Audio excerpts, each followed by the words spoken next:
Mr. Chop Shop. Committed.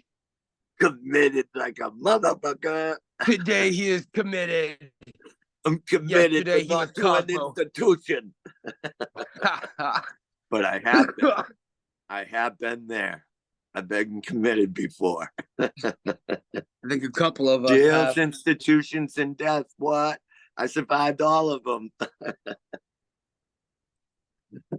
What's up, buddy? Turn a little. Get a little light in your life.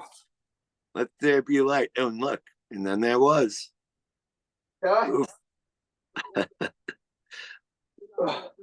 Sitting here in the dark make me go back to sleep or something. Fuck. Yeah, man. No, splash some cold water up in your face. Fucking slap yourself like Elvis before he went on stage. Smack, smack, smack. Boom. Woo. I'm here for life. That was Elvis that did that? Elvis Presley would smack himself in the face before he went on stage. Like, hard. Fucking, let's get psyched up. Oh, really? Oh man, I've been vibing so fucking high lately. It's just crazy. All I've been doing is exercising and studying. What is that not going to fill you up with a positive vibe? That's it. Just got a lust for life, man. A lust for life at this moment. Morning, Brandon. What I missed? Morning. What'd you miss? What you missed, man? You missed the whole meeting. We just had a whole meeting in 1 minute. Best meeting ever. Best meeting ever. I can't believe you missed it. We're going to be talking about this one for months.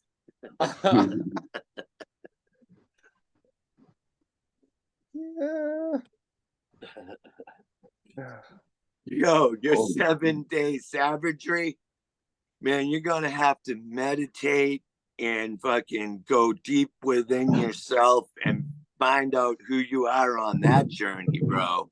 Shit. Well, 7-day savagery. Let's be perfectly honest. I'm not fucking the goal is maybe 7 days, but I'm not committing to 7 days. Shoot so if for the stars, but if you hit the moon, I'll take it. What are you trying to accomplish? 7-day fast. Because you want to like mindset or what? Well, mindset and body. I mean, it's all interconnected. When you do something like that, that's a practice in willpower, bro. You want to build your willpower? Fucking go on a journey like that. That's true too. But what's your main focus point, Kevin, for doing it? Just to do it. Mindset. Just send it. Challenge myself really hard. I mean, there's all these videos about guys doing it, and they say after 7 days, studies actually show that you can kill over 70% of cancer or something, or the chances of getting cancer is 70% less.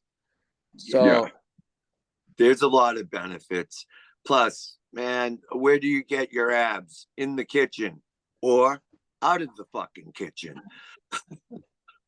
By fasting. I cannot see that being an easy thing to do at all. What, abs? No. No, 7-day fast. Oh, and neither are abs, bro. Abs are pretty hard, especially at my age. 49, I'm kicking down 50's motherfucking door. I'm almost half a century old. Shit. It's a good number. It's a good, nice number. It's a good number, man, because I feel like I'm 18. What? That's what's up.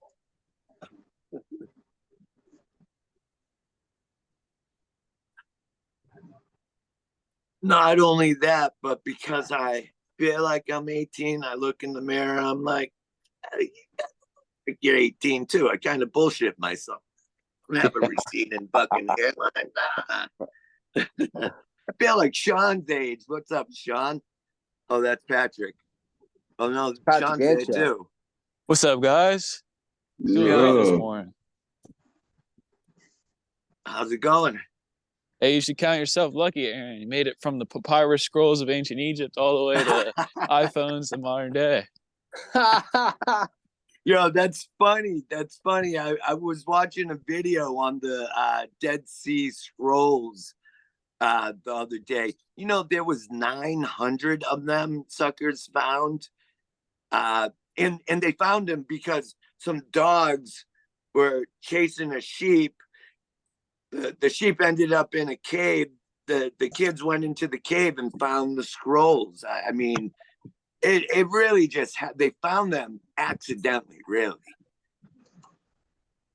And the Dead Sea, I mean, it's just there's some crazy anomalies out there about, you know, the fucking how were the pyramids made and all that crazy. There had to have been better societies. If the human mind has not changed for 200,000 years, right? There had to have been better societies than what we got right now. I mean, minus probably the technology of a fucking cell phone. I don't know. Simplicity, right? Fancy fails in simple scales.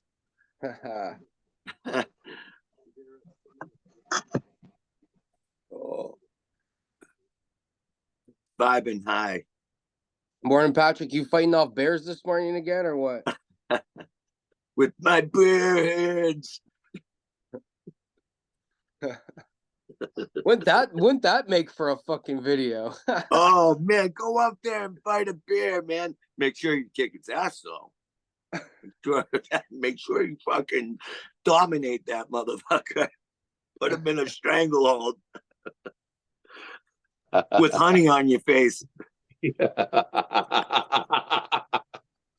no shit, right? That would not be a fucking episode, eh? Oh man, that'd be a viral video right there, bro. Oh, yeah. Funny how that would be. Yeah, dominates bear. It'd be a viral video on the news. yeah, it'd be on the news. Yeah, that would make us famous. That would make us famous. Fucking Christ. Yeah. Oh, yeah. Yes. Crazy motherfucker was in the lake fucking grabbing fish, doing an ice cold plunge, and decided he'd fucking fight a bear. Ends up freaking completely mauled. He schooled a school of piranha. Yeah.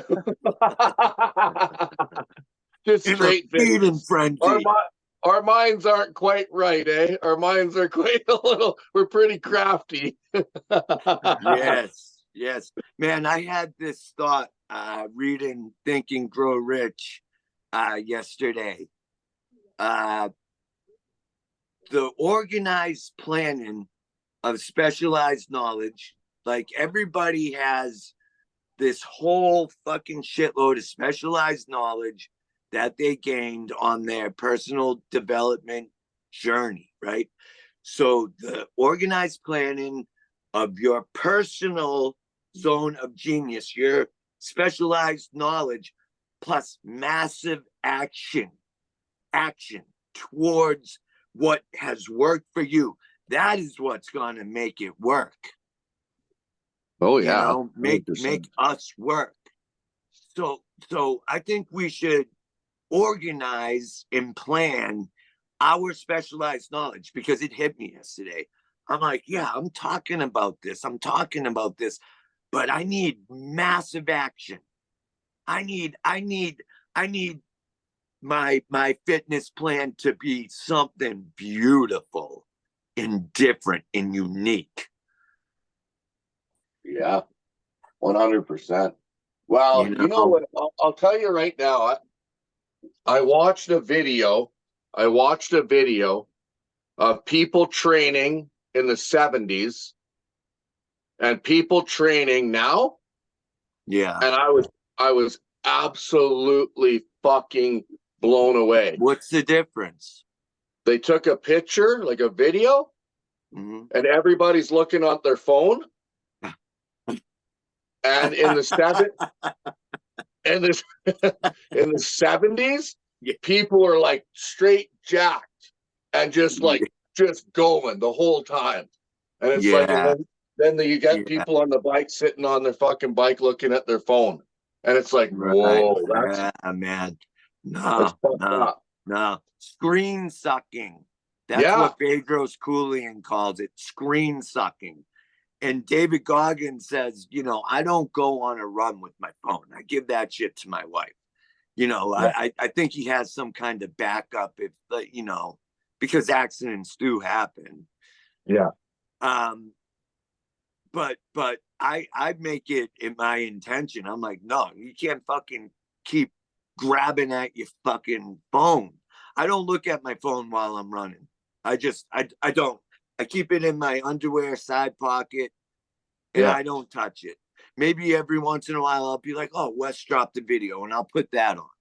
That's about it. That's about it. I did get caught on my phone at the gym one day, and I caught myself like later on. I was like, holy shit, brother. I got caught in between a set, and I was on my phone for like a half an hour. And I'm like, I just got caught up in it. I got caught up in with a person, and I was like, what the I should have just said, listen, I'll fucking call you after, right? But I just got caught up in it, and I noticed it, and I won't do it anymore. I just know. That's it. Yeah. Like I'll do my music, and that's it. That's it. Right. I don't even really do much music. There's one album that I've been listening to on a repetitive loop for like fucking 2 years now. It's my go-to when I really want to crush it. You know. Oh yeah. I know the go-to. Oh, I'm straight. Yeah. Everyone has their go-to high vibe music. Yeah, I'm straight. I'm straight music the whole time. I just I'm on my gym, man. They play this gangster rap, right? And I go in there and I'm just like so fucking pissed off to like have to hear that shit. You know, but it takes about a half hour of intense physical exercise and that music goes away. I don't even hear it anymore. You know. No shit. Yeah. No, I go into Brooke Wells. Brooke Wells has a lot of good motivation videos and music. So does anyways Goggins, all that shit, right? They all have good motivation videos. You guys ever hear of Eddie Pinero? Pinero. He's a runner and he's also a motivational speaker. He's like Wes with the quotes and the stories and these analogies. Eddie Pinero, wow, man. I stumbled upon one of his videos while I was sleeping one night, and it got so good. I woke up and I was just listening, and I'm like, who the fuck is this? And he was from Boston, and he runs marathons, and he's a runner and a fitness guy. Yeah. And a massively good, like stoic, a modern stoic. You know, and I was like, who is this guy? And so I investigated and I started listening to his videos. And I'm like, wow, if you want to fire up under your ass, listen to some of his videos because he's gonna put it there. Eddie Pinero. Eddie Pinero, yeah. Okay, good. Right on. Yeah. Oh man, I don't really listen to much stuff running, but I listen to his motivational stuff on running while I'm running. Just like I've listened to David Goggins' Never Finished book while running. I mean, they're just certain things. But most of the time I say, no, this is me time. There's nothing more important than my own fucking thoughts because they're from me. You know? So nobody could say anything that is going to inspire me more than me at this moment. Yeah. You know? And, you know, isn't it? It's fucking weird. Like, the more we grow, like yesterday, I was fully working pretty much all day on mindset with everything that was going on with the group and just everything, just mindset and putting myself kind of above and just watching how everything's going on. And now at this point of our like development, it's getting like, it's starting to get really like higher, another level. It's going to another level now where like for myself, I've let go of my temper. My temper is like, and that was with, that was work with Kevin. That was literally work with Kevin. And I looked at myself, and then I looked at like the weaknesses and reacting and everything like that. Uncontrollable anger. Yeah, and just emotion. But then you get around these people that are so fucking negative, and they haven't worked on that. Yeah, they have. Yeah, you vibe with it, right? Well, they've never. I do. I'm like, you want to play fucking anger limbo with me? I could go lower than you, motherfucker. But then Aaron, you got to understand, I calibrate now. I'm like, they've never worked on personal development. They don't fucking know.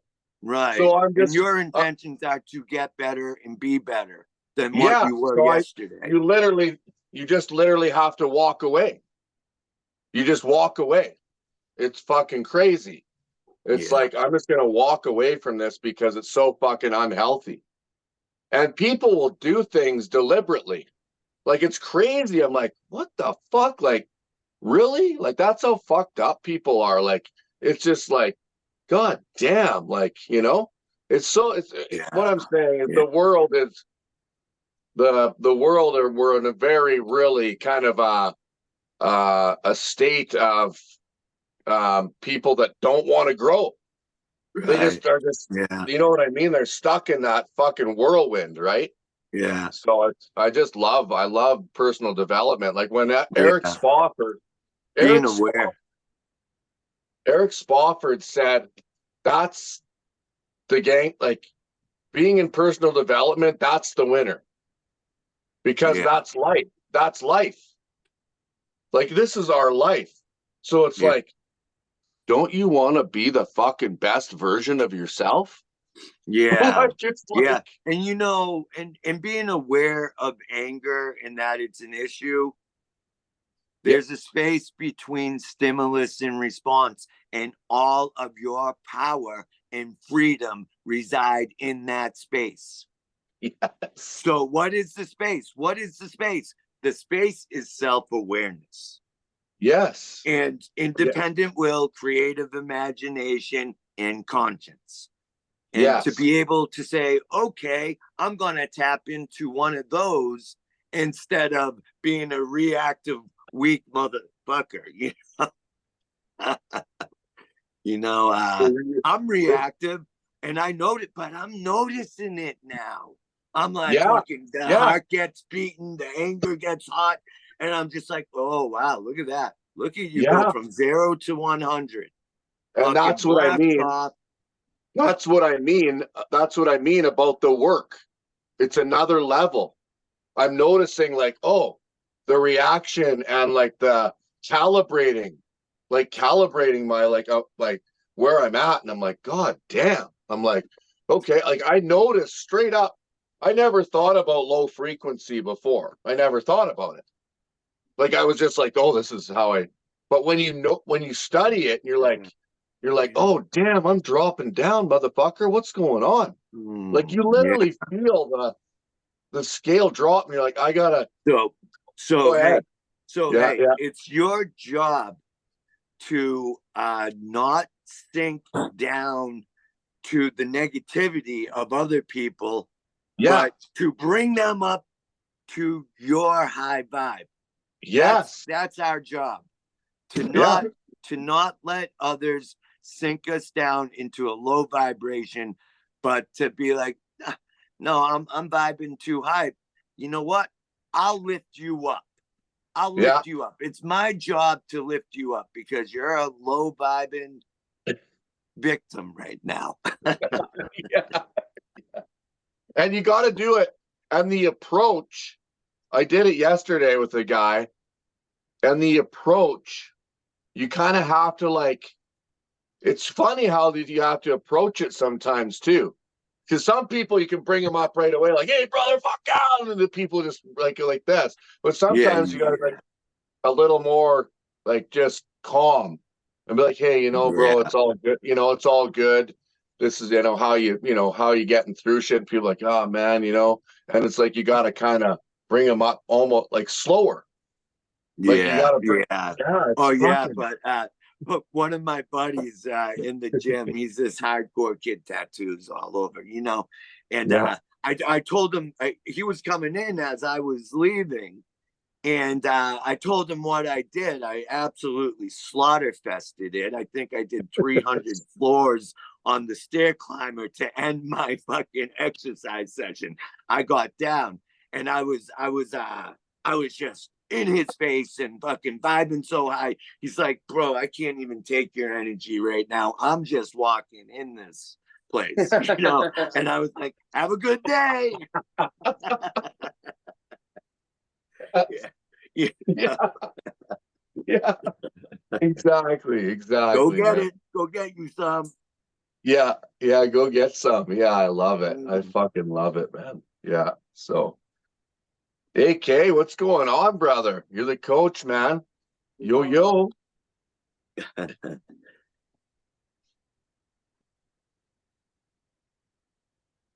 is away. Sounds like we're all in a good place right now, huh?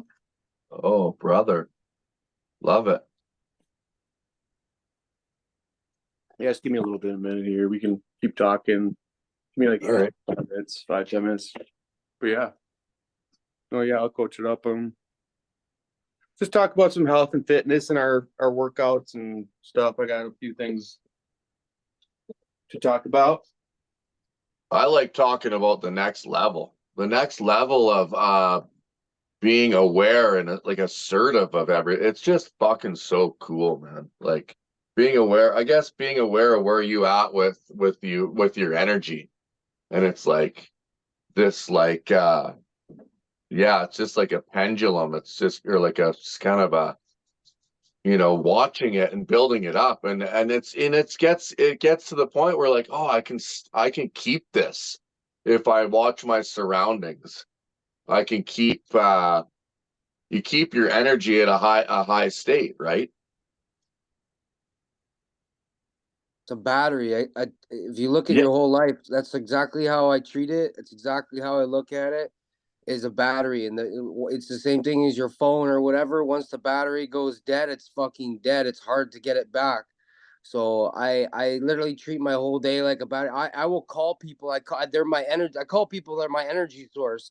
So this this meeting is my energy source. So I get my battery filled up to a freaking point, and then I go out through the day.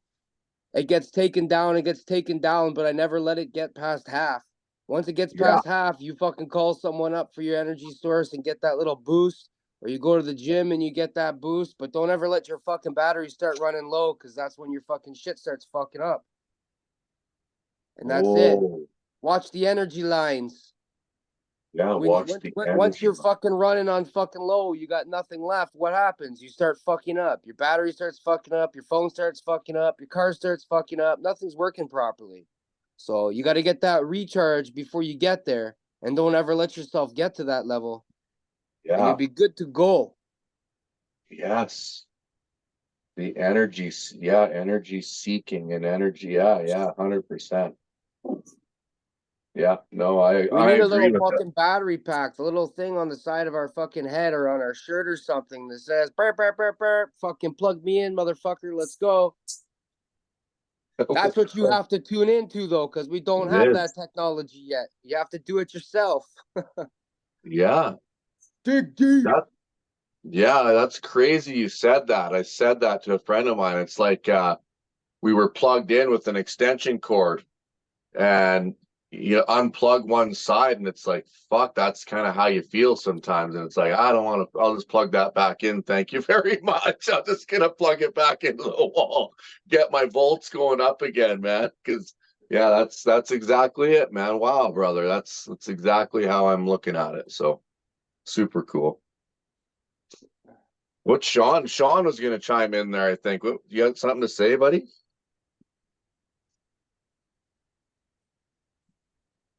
Nothing much. I was thinking one thing earlier though. I was listening to this podcast on the Jocko podcast, and they were talking about high highs coming with equivalent lows. And I was just thinking about that in regards to high vibration, and like, because Mike used to talk about, I remember in the old meetings how he'd like say when you're on drugs, you get super high, then you get a equivalent crash. But when you do personal development or burpees, for example, you go up, but then you slowly come down. And I was just wondering, what do you guys notice when, let's say, we do our 1,000 burpees or you finish a really long fast? Do you ever have those equivalent lows, or do you think it just comes down naturally? Well, if you actually look at it, it's I looked into it as far as like brain waves and what is it?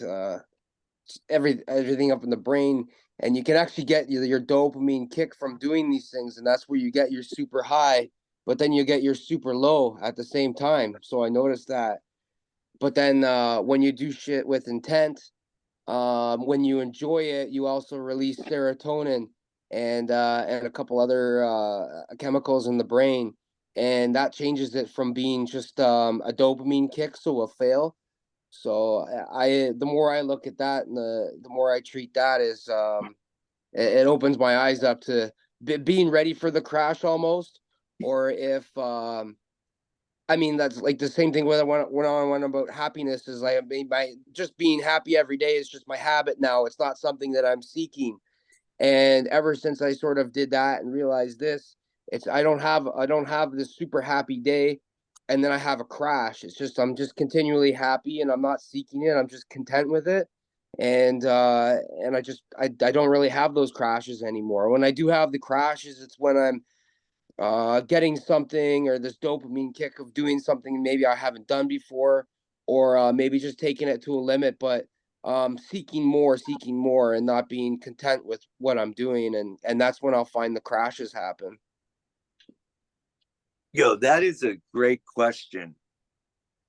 Because I noticed that I start slipping and getting low, and I that's why I like to exercise so much, because I'm always chasing that higher vibe, but it's not just exercise. It's the diet, it's the meditation, it's the journaling, it's the early wake up, it's the direction of your thoughts. I mean, directing your thoughts, the quality of your life is dictated by the quality of your thoughts, and you do have control over the quality of your thoughts, and you can hardwire a more positive outlook into your brain through the power of repetition. And this was my problem, so much so that when I realized, damn, there's books on how to upgrade the quality of your thoughts, and I downloaded Shad Helmstedter's app, and because my self-talk would be like, okay, I'll adopt some of Wes's quotes, I'll take whatever positive I can, but to have it actually blasted into your ears, there's a self-talk app, and then I would listen to it for 15-20 minutes every day, and it would change the rest of the hours in my day for 15 to 20 minutes of positive self-talk. And wow, man, that is a great question. But yeah, all of these little things, taking action to alleviate anxiety, and what's that Einstein quote? You can't think your way into positive action, but you could act your way into positive thinking. You know, that is so true. So acting your way into, it takes energy to act, to get started. But once you're started, it accelerates. The action accelerates. So if you keep saying, I don't want to do this, I don't want to do this, guess what? You're going to talk yourself out of it. But if you say, just get started, just do a little bit, you get the ball rolling, and then you get into the flow, you know? So that's what I got about that. That's a good question though. But yeah, no, the lows come. The lows come.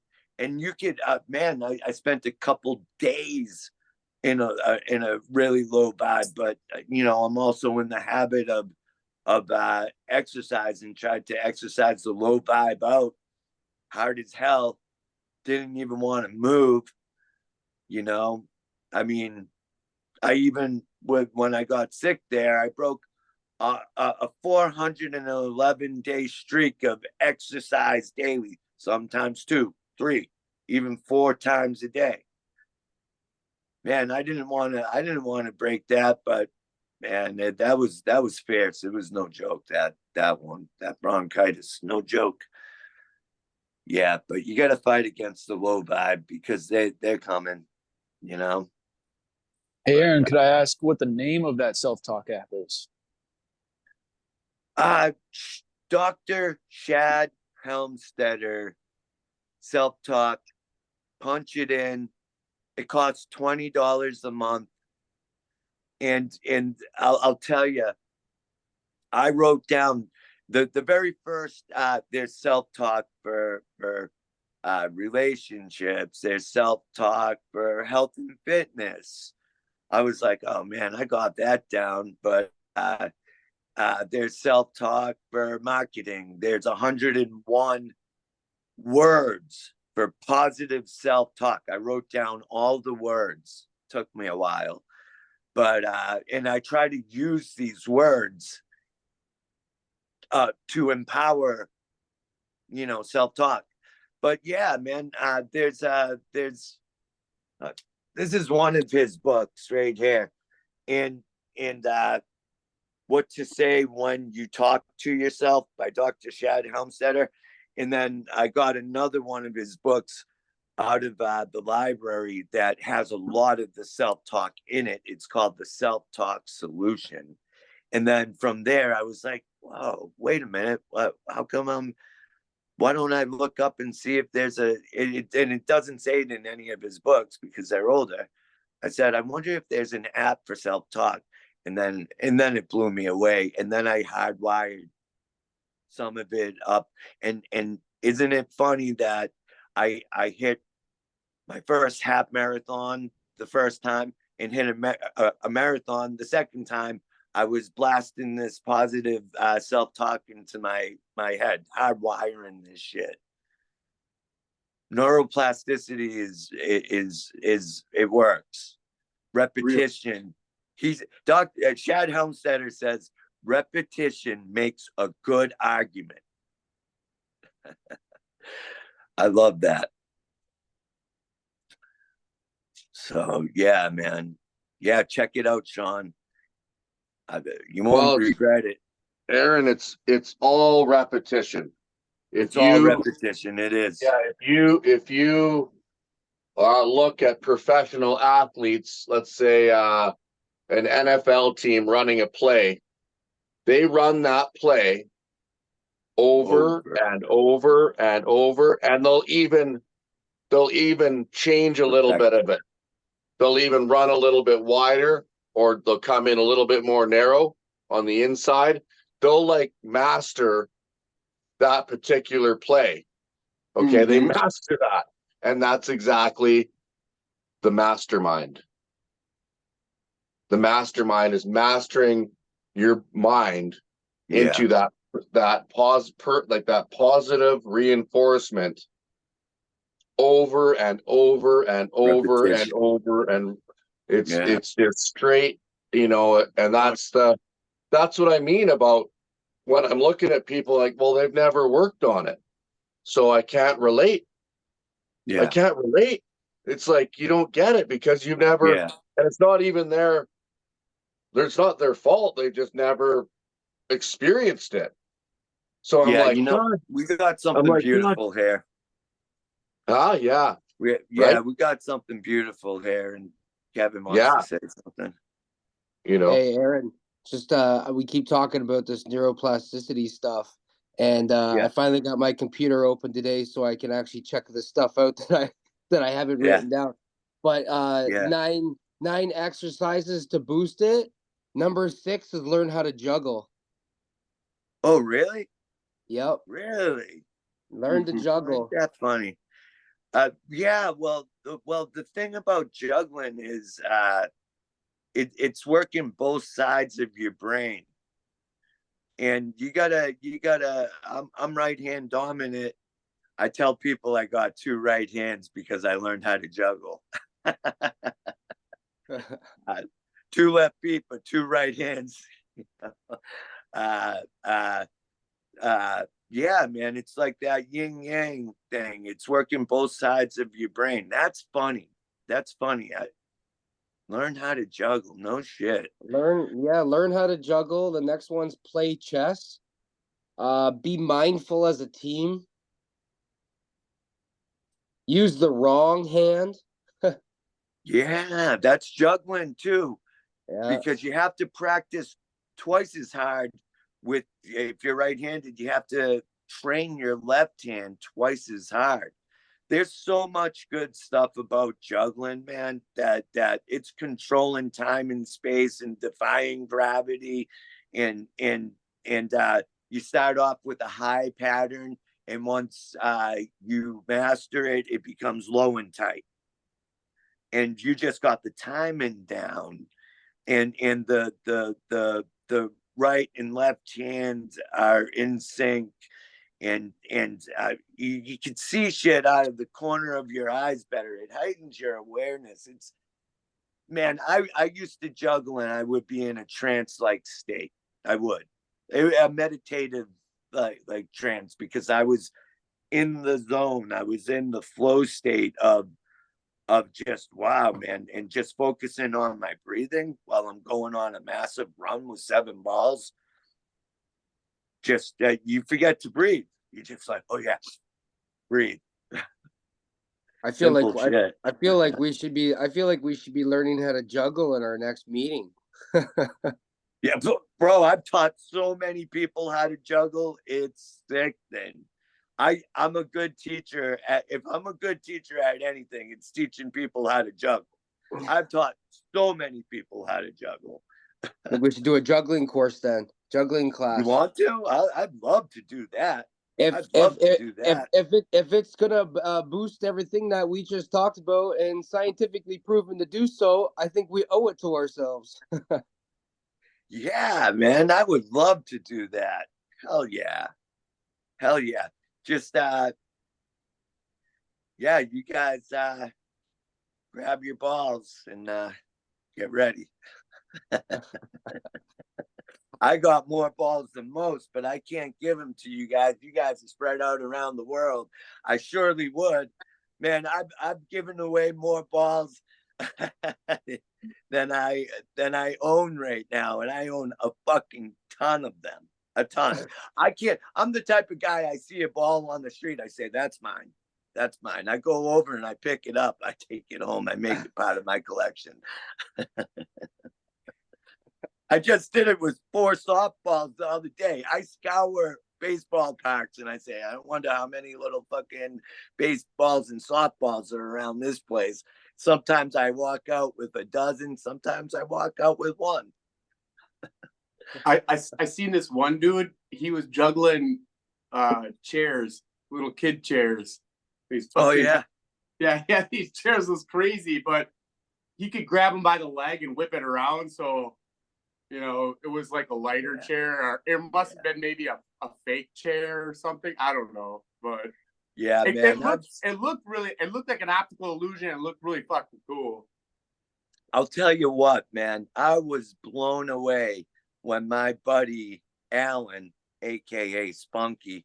Yeah, I hang out with clowns. Like literally. My great aunt was a clown.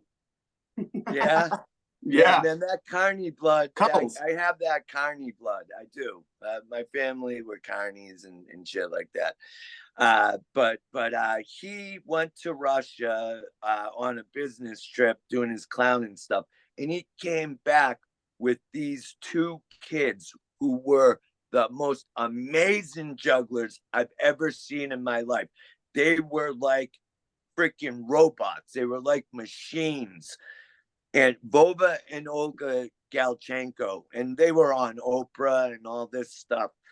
But I watched them. I drove up to New Hampshire to watch them juggle, and my buddy Alan's looking at me, and I was just blown away by these kids. And he'd be like, Aaron, they just broke the record. And then I'd be like, yeah, no shit. And then he'd look at me and he'd like, Aaron, they just crushed the freaking record again. And I got to watch this. Oh man, this is one of my highlights of my juggling career, being able to watch Vova and Olga Galchenko freaking juggle. Man, I get chills just thinking about it. It was beautiful because every throw was perfect. Just different. You could tell that they lived, breathed, and ate juggling for years and years. But yeah, I would love to do a juggling class. Actually, it's kind of funny. Do it. Where my grandma grew up, like, so I'll just tell you the story about my great aunt. The town was so sad and depressed, like around the 60s or I think it was the 70s, that my great aunt was like, man, she was like, I need to pick everybody up in this town. I need to like make people smile and laugh. So she went to clown college. Got her clown college degree, and went back to the town and said, she would go to events and festivals and shit around town, and she picked up the people in the town and shit with becoming Giggles the Clown. That's awesome. That's awesome, man. Yeah, my buddy Larry, aka Flippo, he did clowning for years and years and years. And we went to first night in Worcester to watch a bunch of jugglers that were juggling.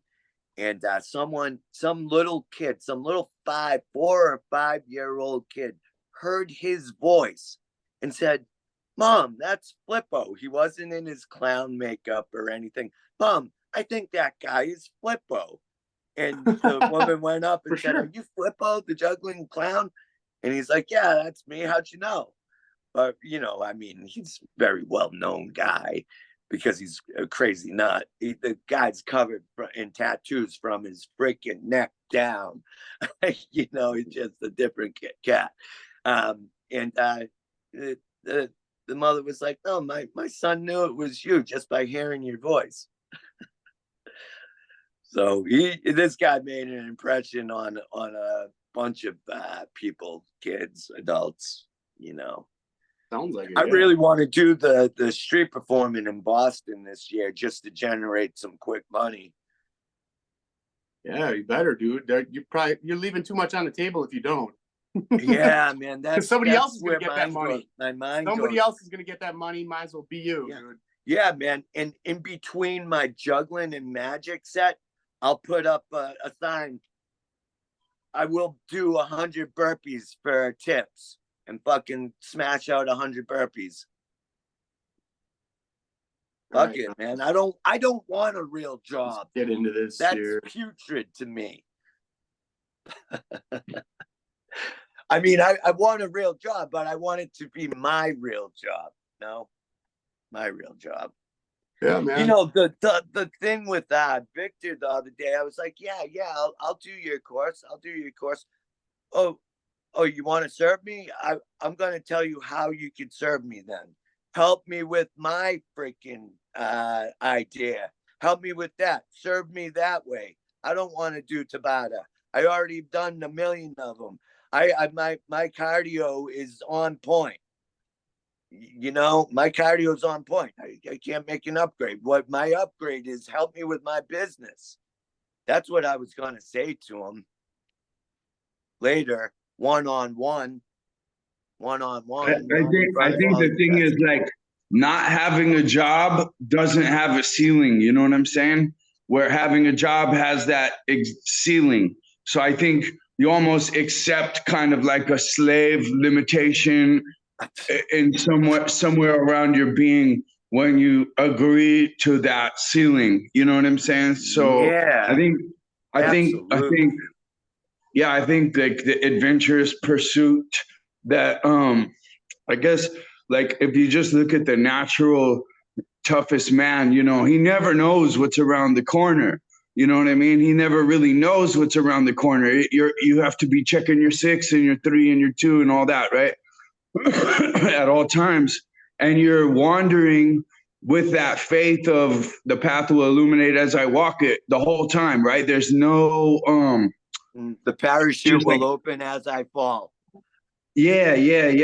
There's no like there's no known exchange. You don't know what you're getting. You're gonna go down this fucking way and we'll see what's there. You know what I mean? So I think that in the scope of like self-development, maybe that's or the scope of just like progressive individual journeys. I think to have that ceiling there in your primary venture could be a sick way of doing it in the end, you know? And some of us maybe kind of key into that. Yes, that is my number one core value, Brandon. I am going to live my life like it's a fucking adventure, because it is. There you go. I want adventure. I need adventure in my life. Yeah. I think you just drone of a life going to a job where I want to fucking bust the freaking boss up in the nose. No, I don't want that. Because he's a prick. He's turning me into a fucking prick. I want to inspire people. I want to inspire people to be better. And how could you do that? You do that with enthusiasm, you know, and adventure. Let's make it an adventure, not a rigid, uptight fucking program, but a fucking adventure. Good shit. I think you said it. Like, I think we might all need it. I think that might be a human need. I think adventure, it's definitely a human need, isn't it? Like, isn't that what you're born? Adventure and enthusiasm. People lack this. People lack adventure and enthusiasm. Well, but God gave us long legs for a reason. I said that the other day. I was like, man, you know, God gave us this body to fucking translate around the world, to move and shit, you know, and like people fucking, they just use it as like this vehicle to get them from point A to point B, and they really don't. They just use it up, you know. Like they just use their body up like it's a tube of toothpaste or some shit, you know. Yeah. You know, that's why I can't stand people who talk about cars, but their body's so out of shape. Oh my God! Like, no, your car, your shit box doesn't matter. Look at you. You're the vehicle. Even their house. You're out of shape. Your vehicle sucks when you suck. They don't realize it, man. They just totally overlook it. Patrick, you get or Kevin? What are you guys doing? Go ahead, Kevin. Yeah, I'll comment after. Yeah, go ahead. No, I was just gonna. I mean, I've said this before about the job thing with Aaron, and I would take it more as a challenge, to be honest. Like I went back to work doing HVAC, where I work for someone else. I'm around people that I don't like all day, and I've taken that as a challenge. And I enjoy it. So I mean, I go around trying to pick people up. I challenge myself to people that I don't like, higher up bosses that have really been pissing me off or whatever. I mean, I've taken it upon myself to seek those guys out and show them that they, like, I'm unstoppable. Like, you can't fuck with me. Whatever you're gonna say to me, fucking bring it on. And I'll keep trying and I'll keep pushing. Like, try and fuck with me. You can't fuck with me. And see, I enjoy that. And from doing so, I've created more outside jobs and outside work from it. So I mean, like I've said before, is like, even if you're you're a grocery store, you work at a grocery store bagging groceries, you're making a little bit of money, but whatever. At the same time, you're meeting fucking hundreds and hundreds of people that, you know, you could click with one person and you could have a fucking amazing day. You could have everything's an opportunity. You could have an amazing fucking. You can go to a grocery store and end up freaking selling your whole program and becoming a fucking millionaire just by bagging some asshole's groceries. Well, bro, like, that's just, my idea. you never know what's gonna happen. Performance. But if you keep pulling yourself back from it, then fucking, you know, get at it. Get yourself out of the zone. That's the idea with street performing, Kevin, because then I get to pass out my card, and then I get to attract the people that are like, oh, wow, look it, he's even out there exercising, doing burpees. Yeah, I want to start a fitness program. Let's talk. What are your talents and skills? Oh, you're great at computers. Perfect. That's what's up. Absolutely. Because I'm not. And I don't want to be. I don't really want to be. I don't want to be a computer genius. It's boring. And when I sit down for 2 hours, my brain is like, time to move. After 2 hours of sitting, you know. That's fun. That when you said unstoppable, Cav, my friend sent me that song last night. The video, the song Unstoppable. And it's so true when you take your mindset to that and being unstoppable. And it all depends on the job that you decide to take. If you are with a crew, I was with a crew last year that was absolutely killer. And it was a pleasure to get up at 4:30 in the morning. It was a lot of good times at work, joking around, and just the energy was a lot of the times is really good. So it depends where you place yourself too. It really depends where you place yourself. And like you say, bringing the people up around you, well, isn't that why we're here? Isn't that what we're doing? And slowly, and then you get the people that want to do it, and you're like, oh shit, like I'm finding people that want to do it, and they're slowly, it just happens with time and leading by example. I got a text yesterday from my cousin. She said this was her exact words: I love you in my life now. And it's like, wow. I like that text like that.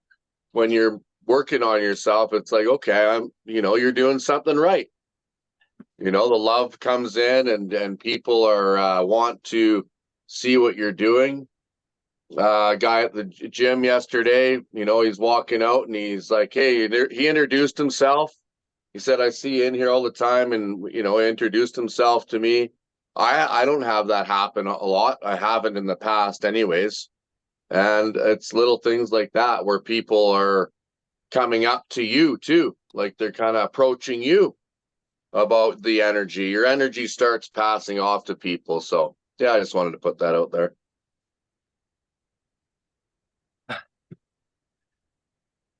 Yeah, a thing about being around people that you don't necessarily get along with. It's I was around such negative people landscaping the last time. They're smoking weed, coming in hungover. The boss was a fat, low vibing, authoritarian know-it-all who was just a punk. Yeah. In my you got to eyes. stay away from certain industries, Aaron. Yeah, the thing is, so you got to stay away from restaurants. You got to stay away from fucking landscape. You got to stay away from, because all those people like to fucking cut loose after the day's done. I was finding straws, cut straws in the truck. So I know that I mean, they keep what they're sniffing under wraps, but it was more than just smoking weed and alcohol. That person that sniffs shit is so obvious. They think they're fucking getting away with something, but it's like, man, your fucking mannerisms and everything you're doing, what are you doing? It's yeah. I worked with a guy like that. I didn't want to know, because I don't want to know what you got. I didn't want to know what he was on. I was like, man, I don't want to know what you got. I just don't want to know. I don't want to be around it, because if I'm vibing low, I might say, yeah, what you got? Oh, really? Oh, you got that? Really? No, I don't even want to know. But the thing about being around the low vibing people is I tend to drop down to their level, Mm-hmm. and I don't want to, I don't even want to be around that, because I don't want to drop down to that level of like, oh yeah, you're pissing me off. You're not treating me with respect. You disrespectful piece of shit. And then I build this hatred up in my fucking mind that is just like burning rage of like, oh, I will fucking show you. I'll fucking show you. I don't even want to go there. I don't even want to get there. I just want to be around positive people. And one of the surefire ways to do that is be deeply immersed in the world of personal development. People who want to better themselves, Besides, I'm so sick of the labor of landscape and the potential of getting hurt and all this shit. Yeah, because you're fucking with those jobs, you're just helping the owner buy another 4-wheeler or some shit, really. I know. Well, I told the last job that I had, I told one of the kids, one of the foremans that was there for a long time, I said, the messed up thing about this company is they treat the employees like an expense and the equipment like an investment. It's backwards. You should treat the people like an investment and the equipment like an expense. And his eyes got wide and he was like, whoa, man, you pegged this place. He's like, yeah, well, can't be reading books on success and not freaking see the flaws of this place. You don't read success books. I was reading the 7 Habits of Highly Effective People, and I got that little nugget from that book. You treat the people like an investment and the equipment like an expense. Otherwise you'll be like, these freaking people like this equipment more than me, because it's true. The almighty dollar. All right, guys. Well, what are you gonna coach? I wanted to start out first and kind of just go around the room and check in on everybody's, they're working out and their fitness and their health and shit. Just see, what everybody's goals are right there and what you're doing to work towards them. If that makes sense. We'll start that out, and then I got a couple of nutrient things and then some physical function stuff. Just a little couple things that go along with what we're doing. So if Brandon, you want to start out and just kind of tell us, what you have your workout program dialed into, what you kind of are trying to achieve, and as far as your physique. I think I'm trying to bulk up 10 pounds probably. I want to get a little stronger. I've kind of aligned that, for coaching, you have to be ripped and you have to be a little bit bigger. So I'm really hoping to sink in this coaching thing right now. I'm happy to have someone who's down here working out with me. So pushing them is pushing me a little harder, right? And it's always good to push someone. So that's another thing I like about this coaching thing. And yeah, like I'm just really trying to put together this alternative agriculture pitch that will save the world, and try to get it to the government level, right? We've got it to some pretty interesting organizational levels in the past. Some braggable, some not. and then yeah, now so it's really cool for it to at least be heard at this platform. We'll see if big change can be made at this level. That's hard, right? Big change is hard for people to do, especially governments. One interesting fun fact is, the owner of Forbes magazine really doesn't Steve Forbes doesn't really jump on the TV screen too often, but he came on the TV screen to tell this new president how he better do this, this, and this, and this, and he'll save the free markets of the world. And if he doesn't do this, this, and this, and this, he will fail at saving the free markets of the world. So this is a very, very, and you could look up that 10-minute video, Steve Forbes on Argentina, right? But so this is a very, very dynamic and interesting time period. I feel very blessed to be a part of it. And yeah, that's where I'm at right now. And so my goals, I would say, are to just see where I can take this to do one of my missions, right? One of all of our only divine missions, which is come here to get strong, help others, and help nature. So exciting. I like it, dude. Yeah, man. It's really eases the soul and just makes it so much more better when you're helping out the world, when you're, trying to, and I was watching a show the other day and somebody said in the show, you don't have to solve all the world's problems, you just solving some of them is good enough, right? Because, we ain't gonna solve all them damn problems. We can't. There's not enough time. But if we can make an impact, if we can make an impact on a few people, dude, and get them to realize that making an impact on more people, on their people is really beneficial, who knows what kind of ripple effect we could create, right? And there does need to be kind of a revolution in that regard. I mean, we do have to care for our fellow man a little bit better, even though, yeah, our opinions may not freaking coincide, shit like that, because we're all on this freaking planet together. And I would think humankind should be a little further along socially at this point in the fucking stage in the game, but we're still fighting each other really badly, and it's just fucking the fuck. It's low level, and not in my regards, like, man. But the devil's winning, bro. Or not winning, but he's putting up a really excellent fight for sure. Yeah, he is. Yeah, but we stay positive and try to just flip as many freaking tables as we can, like Jesus did, right? Well, I want to just chime in on this, and I look at it like this: if Amazon can be as big as Amazon, why can't All In be as big as Amazon? Why can't we I like that? that idea.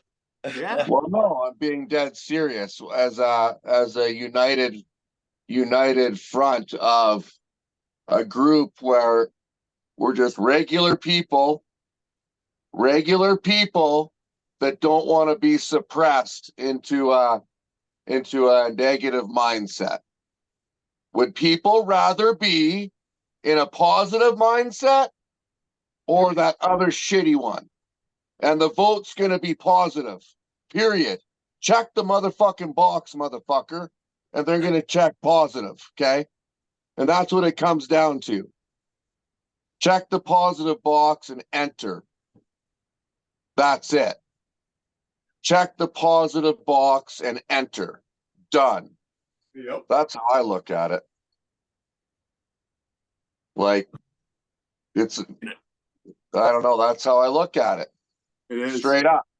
But then it kind of goes back to that, well, for lack of a better, well, the Bob Proctor shit that Aaron talks about, drilling that. You got to drill that shit into your brain daily, because it's just, yeah, you say you want a positive mindset, but man, your mind is definitely a muscle, and you have to fucking flex it. You know, you have to retrain it. Repetition. What I'm saying, it's the first step. It is the first step. Is adopting. the yes, I want a positive mindset over the other. That's all. Yep. Check the motherfucking box. Right? So, but you got to start somewhere.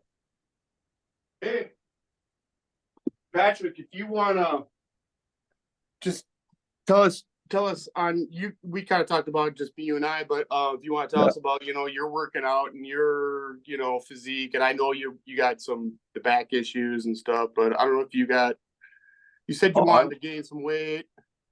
Yeah, I train extremely hard, and I do spend time on as much time on my feet as possible. But yeah, when it comes to my upper body, you know, I'm crushing it, you know, and it comes down to this. I tell you what it comes down to. I see every day people leave earlier than I do. They leave the gym earlier and don't do as much, period. If you train harder, you will be more ripped, period. That's how it works. You can talk to all the big guys, all Lee Priest, and I'm not just talking about bodybuilders. I'm talking about all of them being disciplined in your training. And it's fuck, man. It's just obvious. Like, you know, you want to be tight and ripped, do more reps, and work harder than the next guy. Well, not even that. Crush the next guy. Just absolutely destroy. Like I see 3 sets times 8. I'll do 3 sets times 10, and there's 30 reps. Right? Yeah. I'm good. So that's the magic sauce. So I go 25. 25 times 10 is 250. So 250 reps. Okay. So that's the reason, you know, where that separates the fucking, I don't know, separates that fucking gap, man. Do more work, exercise harder, like, and eat right. Eat right. Like when you don't want to eat, like you're like, oh, I'm full. No, you're not full, motherfucker. And it's funny because, like, I was engaged to a girl that for a while, and she was very good to me. And being single's a little bit harder when it comes to the kitchen work and everything like that. It just is. Because she took care of me. And I would be like, that's when I was like what was I at my max? It's like 237. And I was fucking like lean and ripped. And it's because she would come out, I'd be whatever, come home, and I'd be, you know, just relaxing. And she'd come out and put a tuna sandwich in front of me. And she'd be like, eat. And I'd be like, oh, fuck. And I'd eat, and it was no problem. It was like good. I'm like, oh, fuck, sick. Like, then she'd come out and be like, eat. And I'd eat. And it's not, you're not full. You're not. Your body consumes that and uses that, all those nutrients, and it keeps you like going. And that keeps your nutrients, keeps your energy up. So you're always like filling the tank. My doctor, I went to a doctor about blood sugars and all this. He's like, do you stoke the fire? I'm like, what the fuck? I'm like, stoke the fire? And he's like, yeah. Do you keep your wood stove full of fucking logs? Or do you let it burn down to the last little fucking shred of kindling? And I'm like, oh, motherfucker. Keep your oven burning, man. Keep your oven burning. Like, I had a shake. I got up. I'm like, I got to have a shake. Got to have a banana. Got to have yogurt. Got to do that. Like with my coffee now. After my coffee, shake, banana, yogurt. Done. That propels you into the gym. Then after the gym, fuck 5 eggs. Like I have 5 eggs with potatoes and that. Keeps you going. Boom. Jacks you up again. Then lunch. Eat your fucking lunch. Right? Then eat your dinner. Last night I just had straight carbs. I just had some noodles. But I ate. I made sure I ate, and I had a bagel. But I go burn, like, this is the thing, like, oh, that's a lot of carbs, that's a lot of this. Well, when you do 1,250 reps, 5 exercises, and you're bagged out and you leave, you burnt all that off. You're burning that fuel. So I come out, I'm like, God damn, I need another shake. It's not that I need one. I have to re-up that shit, right? So yeah, like when I walk into the gym, I'm not one of these massive guys, like the big balloon dudes, but you can tell, be like, that motherfucker is in shape. And it's just because you just train harder. Just train that. Do another set. Do one more set on top of your sets. One more. Yep. One more set. Even if you have to drop set. One more set on each exercise every time, and you will see. And if you're done that set and you're like, oh, I'm done, you aren't. I could do honestly, I shit you not, I could probably stay in the gym all day and keep working out. I could probably go from 9 to 5. I probably could. I probably could too. Yeah. Just based on the interest I have, to be in the gym, right? I could definitely find something to do for fucking 8-9 hours. You damn right. Yeah. Right?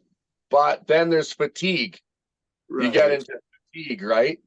And I think actually I'm pretty hard on, I've been hard on my body through other vices and other really, hardcore living where I think ruined my, when I shattered my hip and my femur, that's catching up with me now. And other things from horrible style of living. Is that from the dirt bike accident? Yeah, a bad one. I couldn't walk. Going off a jump? No, I was coming out of a buddy's place and I had a big duffel bag on my back and it was to one side. Oh shit. Then I hit the throttle and it pulled me off and the bike came up and the foot peg cut my. Oh brother, yeah, I can picture the foot peg on that dirt bike. I bent the foot peg into a 90. Holy fuck, dude. Yeah, man. So yeah, it was fucking hardcore. But back to exercising. Yeah. Really watch what you're eating, because I slack every day. I'm like, fuck, I'm slacking, man. Still, you don't eat enough. When you're training hard, you just don't eat enough. Like the big guys, the guys that are like really dedicated, you know how much they eat? You'd be like, what the fuck, bro? Oh, you're like, you're like, how do you eat that much? Like they use like ladles and shit to like eat their fucking pasta. Like they use like the big spoon and shit. Like it's just like crazy how much they eat. And that's why they're massive. That's the reason why they're massive. Well, plus they cheat too, but it is lots to do. It's mainly to do with diet and eating more. Like right now I could sit here and eat scrambled eggs, bacon and toast and then eat again after. You can do it. That sounds good, actually. You can, but you gotta watch your intake in that too, right? Make sure they're quality, like in quality carbs too. Like fruit, you mentioned fruit. I eat melon, I eat cantaloupe and honeydew every day. Every day I have a bowl of it. Just every single day. I eat melons and fruit every day because it's healthy carbs, right? And yeah, ganache, quinoa, lentils are huge. Lentils, yeah, like that stuff is like really, really, really high. It's a builder. It's almost like a gainer. It's a straight gainer. But yeah, that's where I'm at, guys. Good stuff, man. Yeah, man. You got like, since I started adding more calories, I told you this yesterday, Patrick. As soon as I added more calories, dude, man, I can last a lot longer into the day now. Holy shit, dude! I was starving myself, and I'm kind of embarrassed, but at the same time, I'm happy I figured it out. You know, Yeah. maybe if I would have had a coach, probably would have short circuited some of that, but whatever. I figured it out now, but now I feel way better, dude. I can fall asleep easier. Oh yeah. And maybe it's just the honeymoon part of adding more calories. I don't know, but No, it's not. It's not that at all, because your body, when you're full, is content. It's like when you put, like, when you're like, oh man, I'm depleted, and you have a really high test shake, really high test one. And after the shake, you can feel the nutrients. Once you've been into nutrition long enough, you drink that shake, and let's just say you're like a little bit behind, you can feel those nutrients going right into your body. You're like, oh man, that feels good, right? Especially if it's a really high test product. So, right. And Kevin's going to elaborate on this, because he commented on the reel the other day, or on whatever, about it's actually, it is actually kind of a chase. You chase the calories, actually. You chase and put them in you, as you know. It's kind of it's actually really demanding. It's very demanding. Like, it's like, yeah, like it's very, very easy to get complacent with diet. Very easy. Like, you can see, like, I notice every day I slip, almost every day. It's like, motherfucker, like, get your shit together. And so I just get up and sometimes I'll just get up and eat whatever. I'm just like, get up and like have just noodles and butter, just to get nutrients into my body. Like, something so lazy, but just quick. I don't know where that comes in with that fucking diet shit, but it's demanding. It's demanding for sure. Kevin? So yeah. Kevin, want to fill us in on what his goals are right now? Fitness goals, physique, what you're kind of aiming for? I know you kind of been really thinking about the fasting thing a lot. Yeah, I'm all over the place right now. I'm just trying to figure out. I mean, this is you guys have done this for a while. I've worked out here and there over the years, but never this hard or continuous or trying anyway. So yeah, I've been building up quite a bit. Feel much better with myself. I'm doing a lot of working through injuries. So the same thing with my back, my knees, my shoulders and that. So I'm working around that. Also working on like exercises for that, not just working out, but just like exercises to get movement in those areas. So that's been good. The fasting thing for me is more for more for mindset. Discipline. Sorry? Discipline.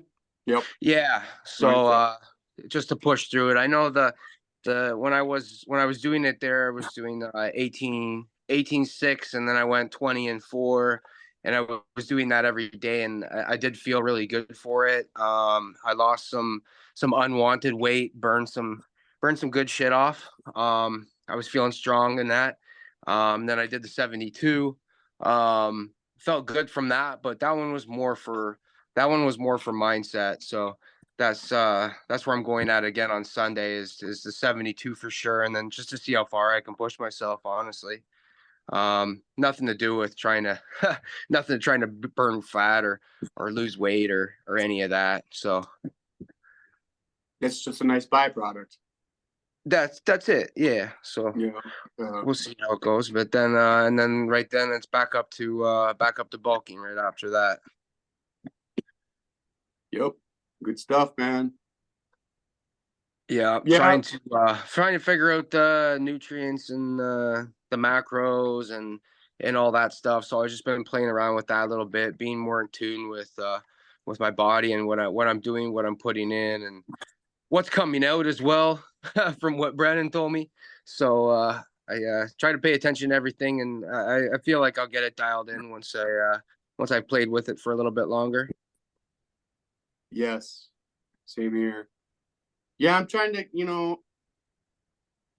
I'm trying to time the carb intake a little bit better, more around my workouts, light carbs with my meals, and then kind of having more carbs during the workouts for that immediate fuel and shit, so. Yeah. So can you like elaborate a little bit more on that? Like, what does your eating sort of workout sort of look like? So, in the morning, I'll drink a shake before, I work out. And this morning, I'm not going to work out. I'm just going to go to work a little earlier and leave a little earlier to work out tonight. But yeah, then I pack it like Patrick does, like pack in a bunch of eggs. I'll eat 6 eggs, but I'll take out 2 of the yolks just because the yolks, kind of not that they're high in cholesterol and shit. But I still make sure I get some. And then, avocados, apples. I usually slice up some avocado in my eggs too. And then for lunch, it's usually some rice, chicken, or like tuna. And then for dinner, I like to kind of have like a noodle and something with like a sauce and meat or something. And then I guess around my workouts, I haven't been doing this lately, but I'm gonna get back into this more. Where you have like oats and grains as far as a carbohydrate that last a little longer in your system, and then you have the upfront like banana, peanut butter, shit like that. Those carbs that give you that upfront energy. So when those wear off, I make sure that I try to take some, like I said, oats or wheats or whatever. Because when the bananas and peanut butter and yogurt wear off, that's when the grains and wheats and shit take over as far as the energy from your carbs. So that's just, that just helps me endure a little bit longer in my workouts to have that double layer of carbs, I guess you'll call it. So that's just something to think about too. And then working out, I make sure I just hit the burpees and just do my lifting, as effective and as smart as I can, just being a guy by myself, not having a spotter or anything. And when I do go to the gym, I do get a spotter now. So, and everybody's really pretty cool at the gym. So, right. So yeah, that's kind of where I'm at, and I think I've got my body down to a nice thinned out, the fat's thinned out, good baselines, decent muscle structure. Now I'm going to add in more calories, just throw more calories at it. I want to kind of go up 10 to 15 pounds and then come back like 5 to 10 pounds to try to gain a little bit more weight till I hit like 220-ish. I'm like 206, 207 now. So it's fun, to kind of like design your body like this, and see what works and what doesn't. And we're to a point where, we put in, we're not looking for that quick terminal fix, right? We can make a little tweak in our diet or workout and stuff and see how it affects us. And if we need to, toggle the switches a little differently or something, which is nice, because it's a lifestyle for us. So we're not going anywhere, right? So you can kind of experiment with some things, and some shit wasn't really working for me last summer, so I ditched it, and so yeah. That's what I did notice about that 72-hour fast that I did, was having a little bit of a I wouldn't say gut, but just you couldn't see muscle. It was just sort of stomach. And when I did that 72-hour fast, it was like, what the fuck? Like, there's muscles under there. So like I was super defined. I could tell I was thinner, right? But it was just like pure muscle that I was looking at, and I was like, holy fuck. So when I seen that, I was like, all right, now let's build on it. So then I ate and built, ate and built, ate and built, and then I could see myself building up. So that's why I like doing the fast a little bit, and I want to see, because it literally, like, fast took everything off, show me what I was working with basically, and then it was like, okay, let's build this up, and I can see my body changing through doing that. So yeah, it's cool. Yeah, like I've like you said, I've stripped it down to so much that I actually can see where I tore my rotator cuff pitching, as opposed to over here. There's like this, there's like this big divot right here, and there is no divot over here. So I'm like, holy fuck, the fat was covering that up. Man, that's so funny that you say that, because I've never I broke my ribs really fucking bad. I fell off a cliff when I was all drunk, and I broke 2 ribs in the front, and then I fractured 2 right by my spine. It was bad, but I can actually see in my pictures, like you said, I can see in my pictures where my rib cage is still fucked up, which is hilarious. I was never able to see it before because of all this fucking beer. That's funny. So just like the bones didn't set quite right or something, or? I mean, I've been so fucked up. Like when my ribs were broken that bad, I didn't stop working through it. So it was basically just beer, whiskey, and freaking painkillers, and fucking push through it. And I thought I was a fucking big old boss because I was doing it. And I was like, why work harder than everyone? Fuck all you. I can work through broken ribs. Let's go. And next thing you know, I'm looking at myself in the mirror, and my fucking whole body is, my rib cage is shifted like this. And I'm like, oh, hey, what's up, guys? You fucking piece of shit. Same thing with my knee. My knee's all blasted, and I'm just like, I work harder than all you motherfuckers, working around with a fucking broken knee, broken ribs, and then look at me, I'm crawling up the stairs, and I can't even lift my kids up like a jackass. So yeah, that's what this is about. This is my redemption, motherfuckers. Let's go. Yeah, man. Exactly, dude. We're calculating. I've been using these 2 words lately, calculating and surgical, but that's what we need to be, calculating and surgical. And I add those to my list. Surgical. Wouldn't mind putting something in here. Hydration, and drinking enough water. Man, that is like, it's number one. It is honestly number one, is drinking enough water. And that's where I'm at. Actually, that's my next mission. Actually, I'll touch on a few things. Diet at night, in the evening, diet with hydration. And actually, the other thing is off topic, but my journaling's fucking shit. Like, my journal's just a fucking joke. So I'm going to start journaling proper, like having a proper journal. And but yeah, that's a little bit off topic, but still, it's something that I have to work on. I'm so glad you brought up the hydration part, man. I constantly forget that. And I think immediately to my knee. As soon as my knee was fucked up, it was instantly, you're not drinking enough water. You drink enough water, boom, the knee goes right back. So thank you for saying that. It's so stupid. It's so stupid that you forget about the water, but it is, dude. It's so easy to do. It's easy to overlook, though.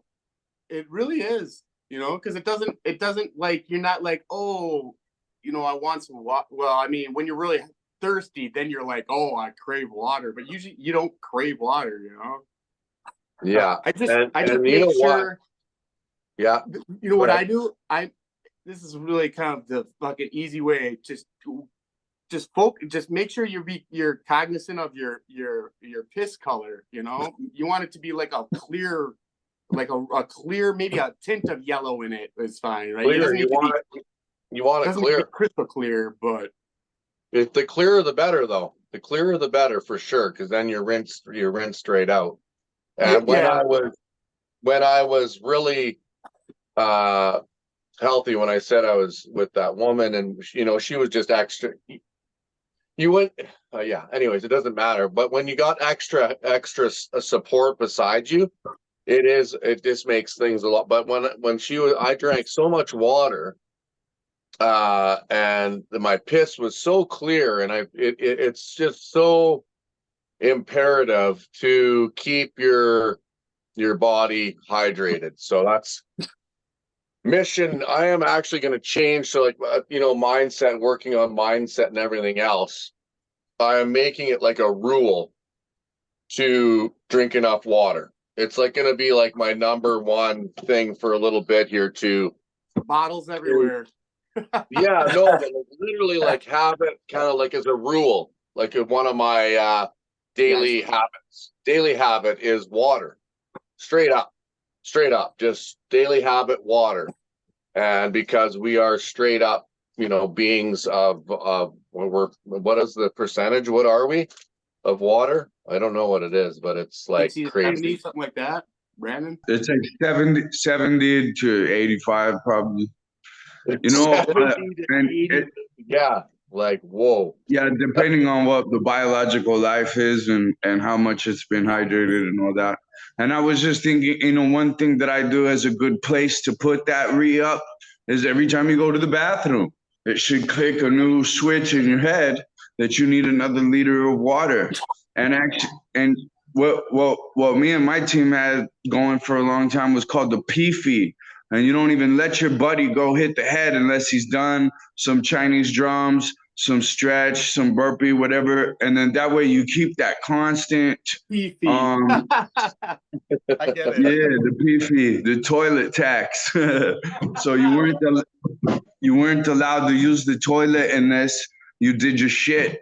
And I would even add a pinch of salt to that now, knowing what I've known from the military, just a little pinch of salt and then a liter of water or half a liter of water at least, every time you use the bathroom. And it was explained to me actually that for optimal performance by a wrestling coach, it's like every time you pee, it should be as if you're stepping on a water bottle and the shit's shooting out that hard. Like you should be that hydrated.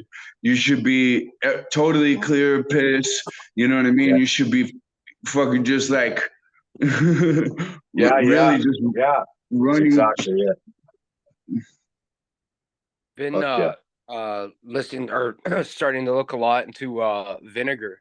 I guess they say maybe Brendan knows about that, but a tablespoon of vinegar every day is just like next level shit. I can't remember exactly what it was. Maybe Brendan, maybe you know about it. Or... Oh, I heard of like apple vinegar. I think what's happening, there's a couple of substances that do it, but yeah, I do think that is a performance increase for sure. And I think what's happening is the vinegar's actually performing like a cleaning function, and it's taking buildup away from blood vessels and capillaries, and that's it. Yeah, I think. Yeah, that's what I posted something about it. This girl talking about the vinegar. I gotta find it again, but yeah, it was something about opening up the blood passages and stuff for it's like basically like a performance enhancer, but also like another thing for fighting cancer, for fighting cancer and that. So yeah, I do think it has like a microbiome adjustment in there too. Yep. Especially if you're doing it on a regular day. Yeah, no, I need to get back on that. That's a good suggestion. I mean, as much of this super healthy shit you can stack, I think, that's what it is. You know what I mean? If you can get it all, you can get it all, right? And the only other thing I would say on this water thing, man, is a carbon activated gravity filter. Or even if you put it in like a glass or even a plastic container and you leave it out in the room over time, like this isn't like Hindu shit too. Like you can actually almost like bad water supplies. I mean, if there's a parasitic contaminant in there, it's gonna live, you know, but unless you cook it. But outside of that, I think you know, if you just leave it on your table overnight, a lot of that water structure just regulates itself. There's a Dr. Masuro Emoto shit that you could look on. I don't know if you guys have ever seen this like flash frozen water structure shit, but there's a doctor, he actually did some incredible tests. He noticed that there were certain lakes that would have extremely vibrant ecology, like ecosystems around them, more so than other lakes. And he like went down and studied the water. And through that journey, he figured out that, dude, the water through the process of, you know, evaporating and coming back down, through the process of freezing, through the process of sitting it in your living room table and telling it how much you love and appreciate it. Like, it turns out saying grace and thanking our food and shit actually has a scientific, you know, some of this is hocus pocus, and some people will hear some shit like that and then just neglect to listen to the rest of what you have to say. But there, you know, so be careful as far as like trying to deliver that to somebody. But I would say that it's fucking super important. If you really go down the rabbit hole, there is, if you have incredible, and Rudolf Steiner said this in biodynamic nutrition, actually, to a certain degree, that you know, every single thing in the world has not only a spiritual side to it or an intelligent side to it, let's just say, right? But it actually has an intelligent catching side to it. So whatever larger intelligence out here, you know, they'll stop if something's off, like if a rock is more intelligent than it should be, or, you know, but that's a lot to break off. But somehow it's all, everything in the world is connected, right? And then water quality, being that it's central to all living shit, to a 70 to 80% central, you know, it's super hyper important. And if you can corner all those things, you know, try it. Let me know, you know. Let me know if it has a noticeable effect. I'll try that. And then there's the hydrogen water as well that everyone's been pumping right now for antioxidants and that. So yeah, I mean, there's so many different things that you can do to every little thing that we're doing. So I think stacking them up, yeah. Yeah, and I think at the end of the day, what you want is like a water diversity, right? Like a bunch of different sources and treatments that are good. But yeah, that hydrogen and the pH balance and the ionized and the distilled, it turns out, from my research anyway, and there's this guy, real big, interesting dude about distilled water. His name's Andrew Norton Weber. And but anyway, yeah, there's been a lot of shit that Wim Hof dude, you know, he's got a little bit on water that he researched and has implemented. And yeah, it's pretty interesting stuff. Not for everybody, right? That's killer. I'm just gonna go get ready to get out of here, but I'll see you guys in a sec. Yeah. Aaron, Yo, do you want to? Kevin, I do the vinegar every other day, and it's supposed to improve gut flora. Any fermented like sauerkraut or what is that, kimchi, stuff like that, good gut flora, because your gut health is directly it's all interconnected, like Brandon said, attached to your brain health. You know, gut health and your brain health are inseparably connected. But my daily habits and my fitness program look like, I'll just tell you about yesterday. Me and Brandon, well, I woke up, I always smash back 33 ounces of water. As soon as my feet hit the floor, smash back 33 ounces of water, eat a banana, take my supplements. Or maybe an avocado or something like that. Because the healthy fats in an avocado is going to suck up those nutrients, you know, the healthy fats. So whenever I have a fresh squeezed vegetable juice, or I mix vegetables and fruit because I see them as the same, really. I like a little bit of sweetness with whatever. I love beet juice. So I'll have an avocado while I smash back a juice, because that is the needed fats to soak up the nutrients. But like yesterday, I did the same thing pretty much every day, except for I'm not taking the nutrients because I'm currently on a fast. You know, I already smashed back almost a gallon of water. You know, lemon, lime, Himalayan salt. What? This morning already? Yeah. Holy I'm doing shit. a 48-hour fast. You getting hydrated for all of us? Fuck yeah, man. Why, you need some hydration? I'll take another sip. Good for you, man. You feel that? You like Tom Brady. Tom Brady over there walking around with a jug, because he always walks around with a jug of water, or he used to. Yeah, man. I'm gonna be going to the gym with my jug of water. It clears out. Tomorrow it will be like diarrhea, just cleanse, total cleanse, you know. And I need it because I've been very undisciplined with the snacks. You know, whenever I run, man, I am so freaking hungry. My appetite is through the roof. Just Can I like ask you a question? it's like an insatiable bottomless pit. Really. Can I ask you a question? Yeah. So what's your goals for your body, I guess? I want a six-pack. I want a six-pack. I don't want a 4-pack. I want a 6-pack. I don't care how big the muscles are, because I'm going to do the reverse diet, and I'll be able to smash back as much food as I want. But that's not the goal. I've been smashing back as much food as I want. And look, I don't want that. I want that. You know, I don't want that cake. Yeah. My buddy in the gym, he goes, nice 6-pack. I said, you call that a 6-pack? What's this? He goes, no, there's a 6-pack under that cake. You know, I'll tell you something too. Yeah, you're right. What? When you're working out, contract your body. Like, yes, abs. Engaging the core. If I'm doing drugs, I contract my abs. Yeah. Like if I'm contracting, or even on buys, certain exercise, I'll contract my whole upper body and contract.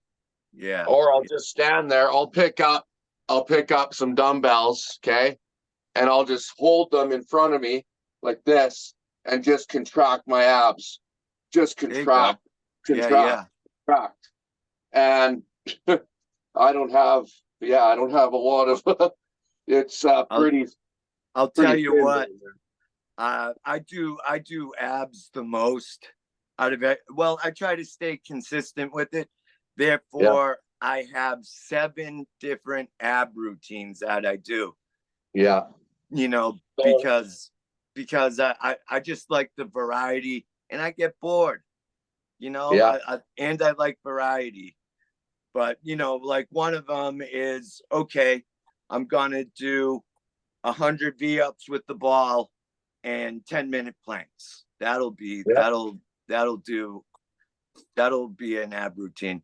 Or I do like a ultimate ball routine that's part of my program that I want to construct, and one called Core Dynamics. But at the beginning of every exercise, whether you're doing bicep, tricep, chest, shoulders, legs, you do at least 6 sets of abs to engage the core and then get into the routine. 100%. You know? A warm up and a cool down. Yeah. Before even when you're walking or doing just whatever, even around the place, contracting exercises, like just contracting, even as I'm sitting here, contracting my abs, just contracting them, tightening them up, and just tightening and release, tightening and release. That's actually, I shouldn't say I do it a lot, but when I think about it, I do it. Yeah. It's an exercise. You know, when I'm running, well, no, when I'm walking, and I'm just like enjoying my thoughts or whatever, I'll say, okay, from here to that telephone pole, freaking contract the abs, just suck it in and freaking hold them tight, you know. And you know, I mean, I like walking because, and that's part of the daily process too. I mean, running, I did 8 miles yesterday, and I walked 3 miles just because I didn't want it to end, and I wanted to think a bit, and that always helps. After a run, a walk, oh man, that's when the thoughts are really firing. Oh yeah, that's when you start reflecting for sure. Yeah. I cannot wait to be able to oh man, I can't wait till you're able to either, bro. To run. I can't even believe what running's. Oh man, what is running like? You ran too a lot. Oh, I was very, very active for sure, but I played a lot of squash, a lot of golf, like just a lot of like wakeboarding. Wakeboarding is like, like a lot of shit, right? I love wakeboarding. Wakeboarding. I don't even know what that is. Spent a lot of time behind a boat. And just take before, like the big, I had a couple of really nice dogs, really nice Serbian dogs, and I missed taking them out into the mountains and just walking with my dogs. You know what I mean? Like going for a hike, right? And we used to go on, you know, hour and a half long, just a hike down a fucking dirt road, right, with the dogs. And that's what I want to get back into, is being able to do that, right? So, yeah, man. Well, I want to do the presidential range at some point this year, and I mentioned that to Sean, and Sean was like, "Sign me up! I want to do it right away." I mean, all my crazy endurance and fitness goals, Sean has said, "I want to do it." Well, the 4x4x48 Sean wants to do. I don't know about that, because my knee consistently up around 8 miles, the knee starts going. So did you guys see him squatting 275? What's that? Did you guys see him squatting 275 on Instagram? Sean was squatting 275 on Instagram. That's what's up. Yeah. That's what's up. Fucking A, dude. I was like, holy shit. I saw him squatting. I didn't count the weight. You actually went being 275. He's Sean is growing. Sean is growing right now. He is. You can see him growing. Yeah, he's growing. He's getting he's starting to get ripped. See, what bothers me, man, is last year at this time I was 188, and right now I'm like 173 because of all the cardio and actually probably the fasting and the trying to eat a lot of variety of like fruit and vegetables. But eventually I want to put on the muscle, but I don't care if I have to be skin and bones to get that 6-pack. Yeah. That's the goal. That's the fucking goal. I have to achieve that before I put on the sides. I just have to. I have to. It's a burning desire, man. I can't fucking, man, it's been too long. It's time to fucking do it already. I've been talking about this for way too fucking long. Do you guys...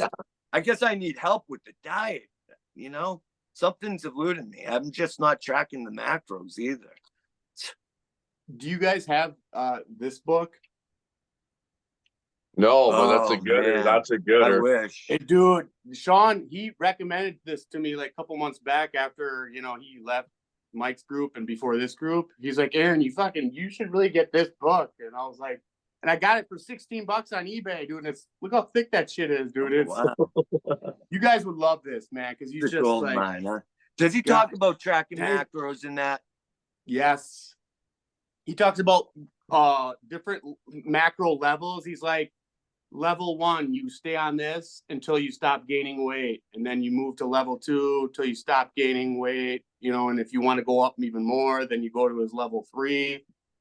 Yeah. He talks about like every muscle group, weak point training, recovery days, you know, injuries, just a shit ton of stuff. And it's just like, you know, I mean, and it's got pictures of, you know, dudes from like back in the day when weightlifting first started and shit. And it's making me want to get that book. Dude, yeah, man. Look for one on eBay, dude. It was $16 sent to me. I'm gonna put it on the list of books to get because I got a whole library of shit I haven't even read yet. Right. Well, this is one I don't think you're gonna read this one cover to cover. This is one you're kind of gonna cherry pick a little bit more, you know, just because that's just. I mean, you could read it cover to cover, but I think you would want to like kind of hone in on what you're particularly doing with your fitness and workouts to like seek that out in this book and shit, you know. But I just wanted to mention that because Sean, you know, we've been talking about Sean here a little bit, and he freaking recommended this book to me, and it's helped me out. Yeah, you can tell that kid's got some great daily habits. I mean, he's when we start talking about books, he's like, "Oh, I read that book." You know, Extreme Ownership by Jocko. He read that. I was like, really? You read that too? I'm talking about the 7 Daily Habits. He's like, yeah, I read that. All nice and calm. This freaking kid. It's like you're like so above your age level. It's inspiring to know that, you know, there are kids that have a passion to learn and get better in personal development. I did notice that when you guys were talking about Victor, his ears perked up a little bit. I noticed him. I was like, I gotta see how he reacts. I was like, man, he's really interested in us talking about Victor right there at that moment. So. That's why I was like, I'm not talking bad about Victor, but you know, I said I decided, okay, yeah, I'll go on your program. Fine. All right, but we're doing it my way. You're gonna serve me. Remember, you're gonna serve me. That's how we're doing it. Yeah, if I can add two, if I can add 2 things, Sean definitely is a worthwhile dissection, man. Because I wish I could get some young people to have what he's got. Fucking A, dude. Right? And second thing is, I absolutely love Victor. Okay, and you know what I mean, and.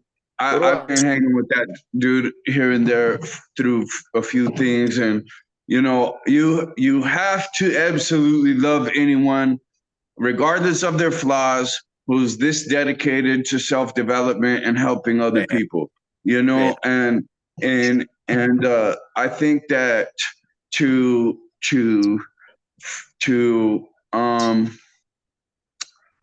blackball someone who's trying that hard on themselves and helping other people is a huge mistake for us to make, you know. And I also want to say, like, I didn't handle that as well as I would like to have handled that.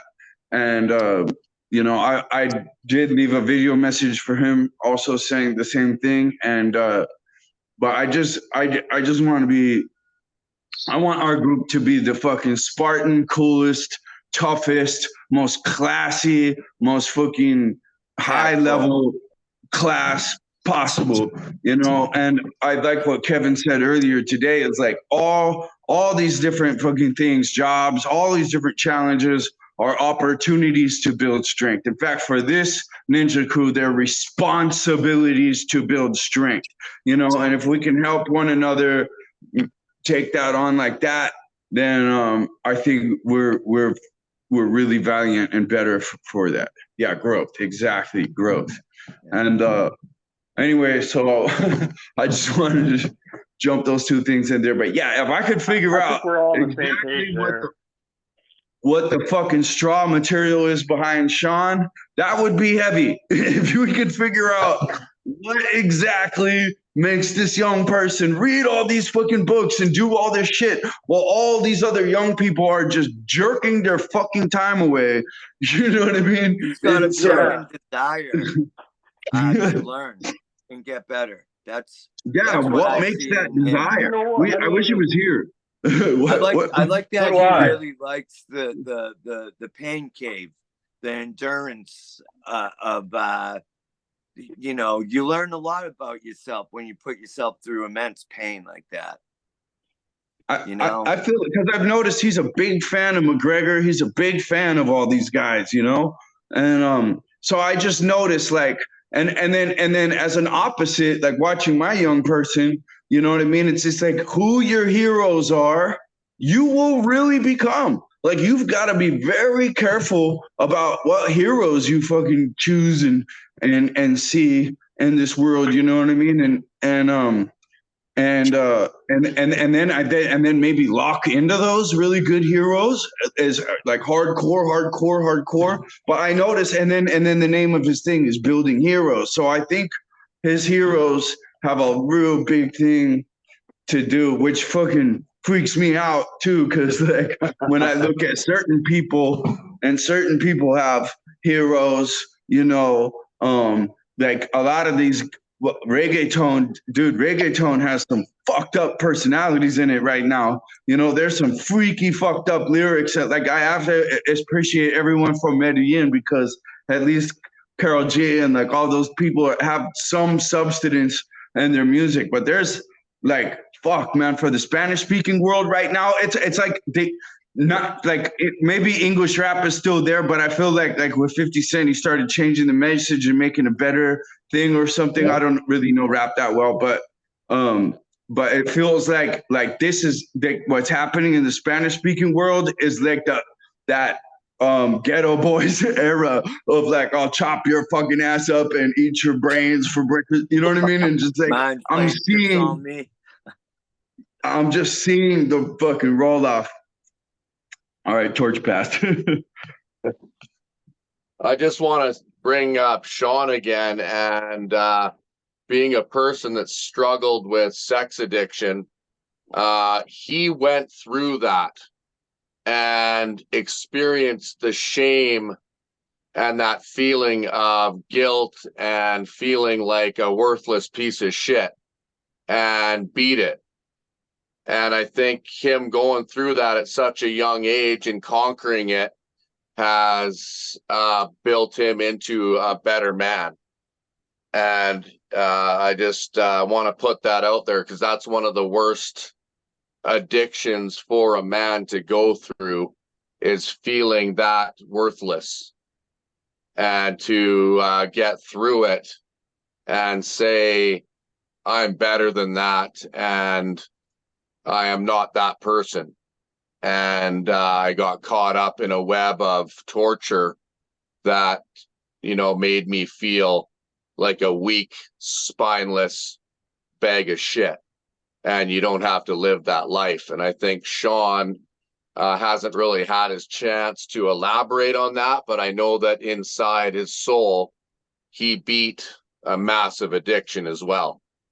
So, and it was a long one for him. It was a long one. He said that it was years, man.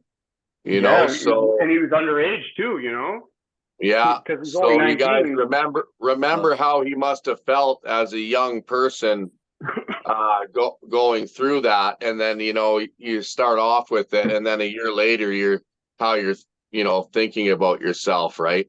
So it's a low vibe. I mean, the whole chapter on the mystery of sex transmutation and Think and Grow Rich.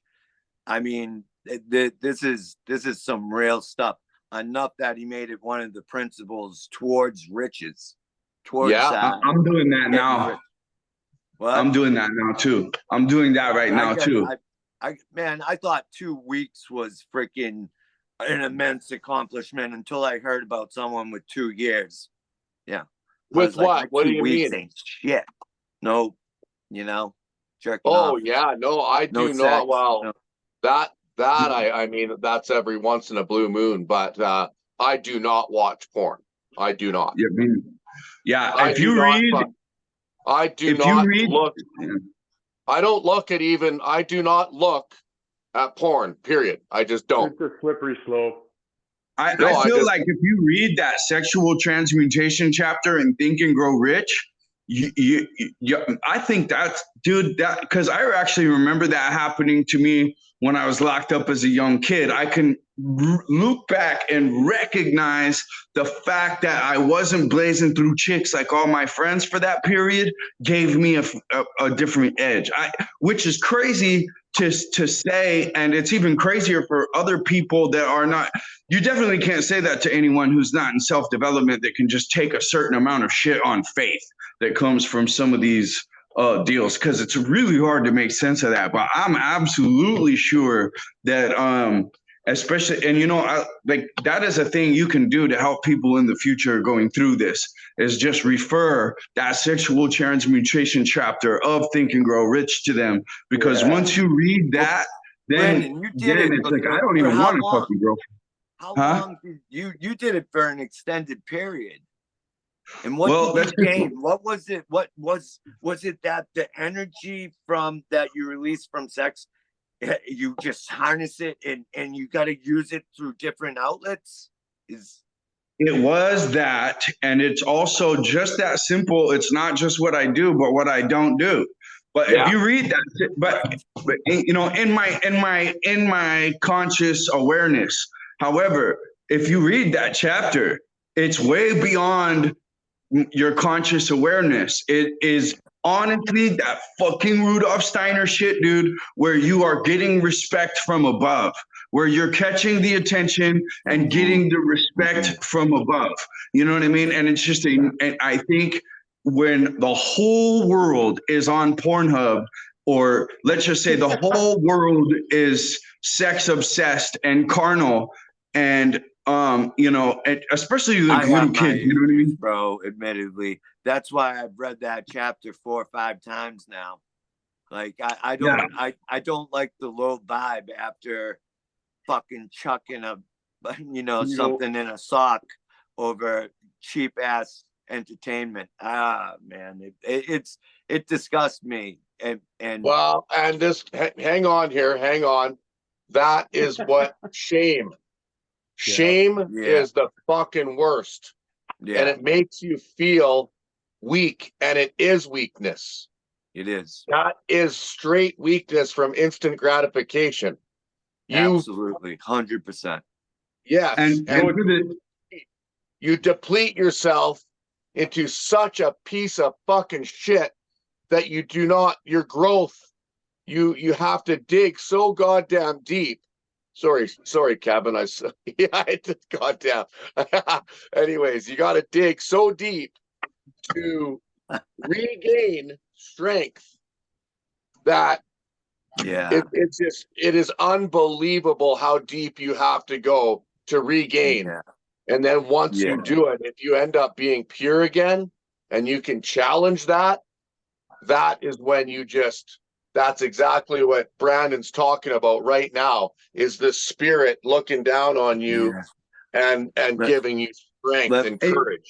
I'm so glad you did that keyword thing, right? Because honestly, that's what I've been overcoming with this parental alienation shit. What they fucking do is they voodoo, witchcraft you, using the kid as the doll, the innocent kid as the doll, a shame of being a bad fucking father that wasn't there. You know what I'm saying? And it's that, I'm so glad that it, like, you know what I mean? And I was in that pit hole of shame, even though it was not my fault, and it fucking wasn't. You know, I was the best dad in the world right before all that fucking happened. You know what I mean? And 50 other kids that I would fucking stuff in my Lincoln, you know what I mean, can tell you that, you know. But anyway, I would say that shame word is so, and I never actually thought of that until right now. I really never put that on. I've always said, yeah, the spirits are above, you know, or I've been mad at myself. I've been mad at these people, and that fucking anger is coming in and poisoning me and blah, blah, blah, blah, blah. But it truly is the shame of it ultimately not being there and fulfilling that role. Yes. Yeah, it's not earning it. I mean, the shame and guilt are at the lowest on the rate of vibration chart. They're the lowest vibes right there.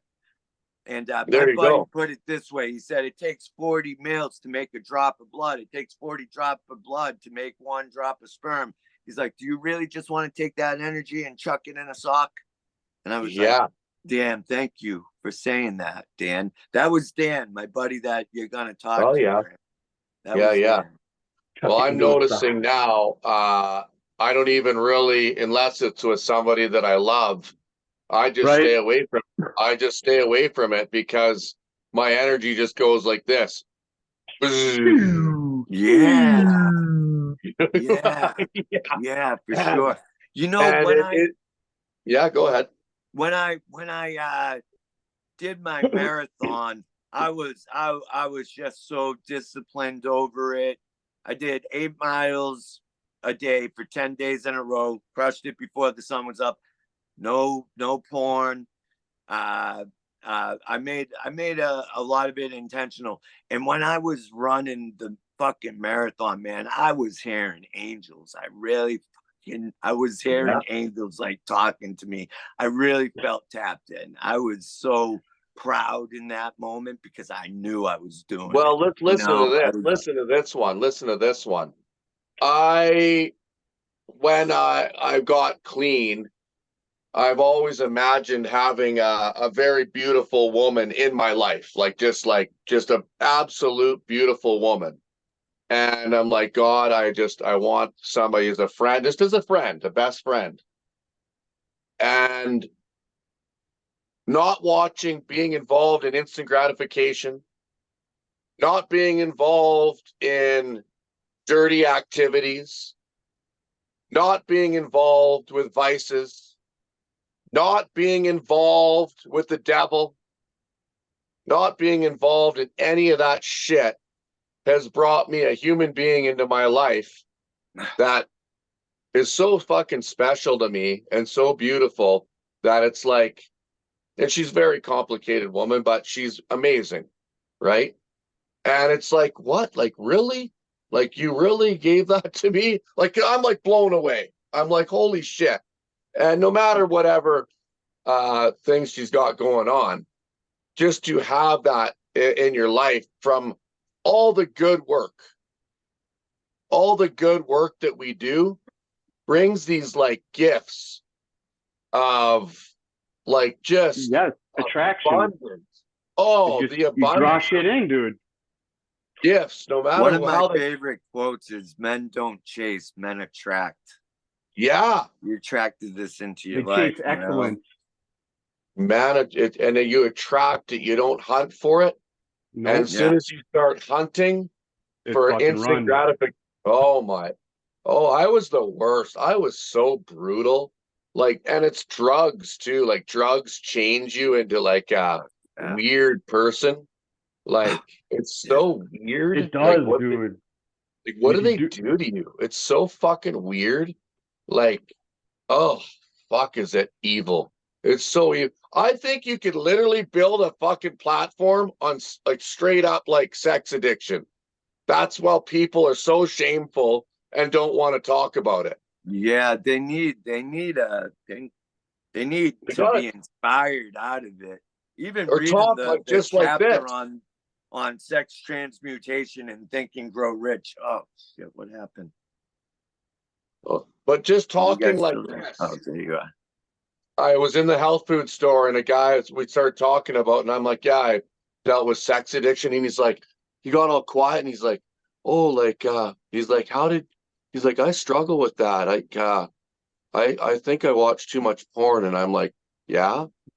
And he's like, and I'm like, well, if you think you do, if you think you do, you do. Yeah. And he's like, if you're feeling shame in this moment, I can only imagine how you feel after the fact. But he got all sheepish. The shame came out of him right away. And I was like, fuck, I'm glad I don't. That's the feeling from me. I was like, oh, I'm glad I don't feel like that right now. You know what I mean? I was like, I don't feel like that. I don't feel like that anymore. I don't feel like that anymore. Yeah. Like that. And I was like, wanted to help him. I just wanted to help him so bad to like. I hate that depleted energy feeling. Like it just sucks you dry. And it's still there. The price is too high to pay. Your mind absorbs. We're always a sponge, and that's why you say the rinse and repeat. repeat. Right. And all of a sudden, it's this like sponge of positivity, and God goes, "Oh yeah, you want to be good? I'll give you good, motherfucker. Yeah. I'll treat you like no." It's Yeah. crazy. Well, I'm the like, thing is, let me drop this real quick. The more you listen to your conscience, the more it's going to demand of you. You know, I think all three of us, you should write down the 3 things that are in a meditative state, the 3 things that our conscious demands of me. And watch, if you fulfill them, it's going to demand 3 more things. Yeah. It's going to demand 3 more of you. Your conscience wants to preserve you.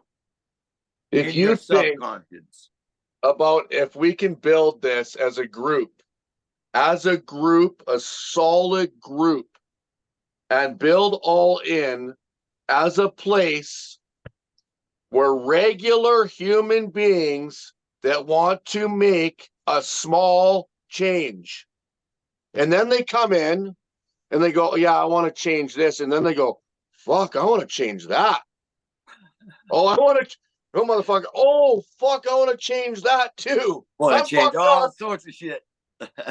Yeah. Hey, once you get the ball rolling and you build a little bit of pride in you from the growth. I mean, when you start off, the growth is definitely not linear. It doesn't just go straight up. It's peaks and valleys, but it's a steady incline. And then an acceleration just happens of like, wow, this is working so well. This is what I want to do with my life. I want to pass this on to other people. That's what we're doing here. You know? And then you're like, oh, and like even today, we're like, oh, we don't drink enough water.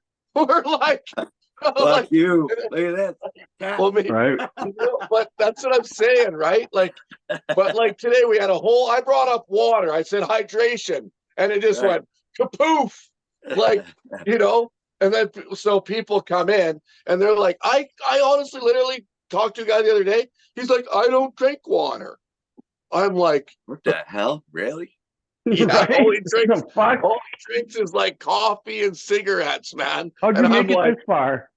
Yeah, wow. And people do it. People drink pop, juice, and that's all they drink, man. Straight up. Or these crappy ass energy drinks that are so popular today. Oh man, I think those are kind of drank one not of as popular drinks, anymore, Patrick, and I thought I relapsed. Yeah. Patrick, you fucking Patrick just hit on so many fucking marketing fucking factors right there. My head's fucking spinning. Like small, like it's fucking like personal development modification. Personal development modification. Like a small modification, a small modification, a small modification. Like change, like 1% bet. Like there's so many different ways you can put it, but the way you just fucking put it, that's like small change. Like let's make a small change, and like for me, it's the snowball effect. So you make one small change, snowballs into another change, into another change, into another change, and like here I am, like every single day is making one more change, one more change, one more change. And like, like you just nailed it right there. Making small changes. And the other big thing is fucking investment. Like an investment in yourself, and an investment, like we want to invest in you to fucking invest in yourself by making small changes.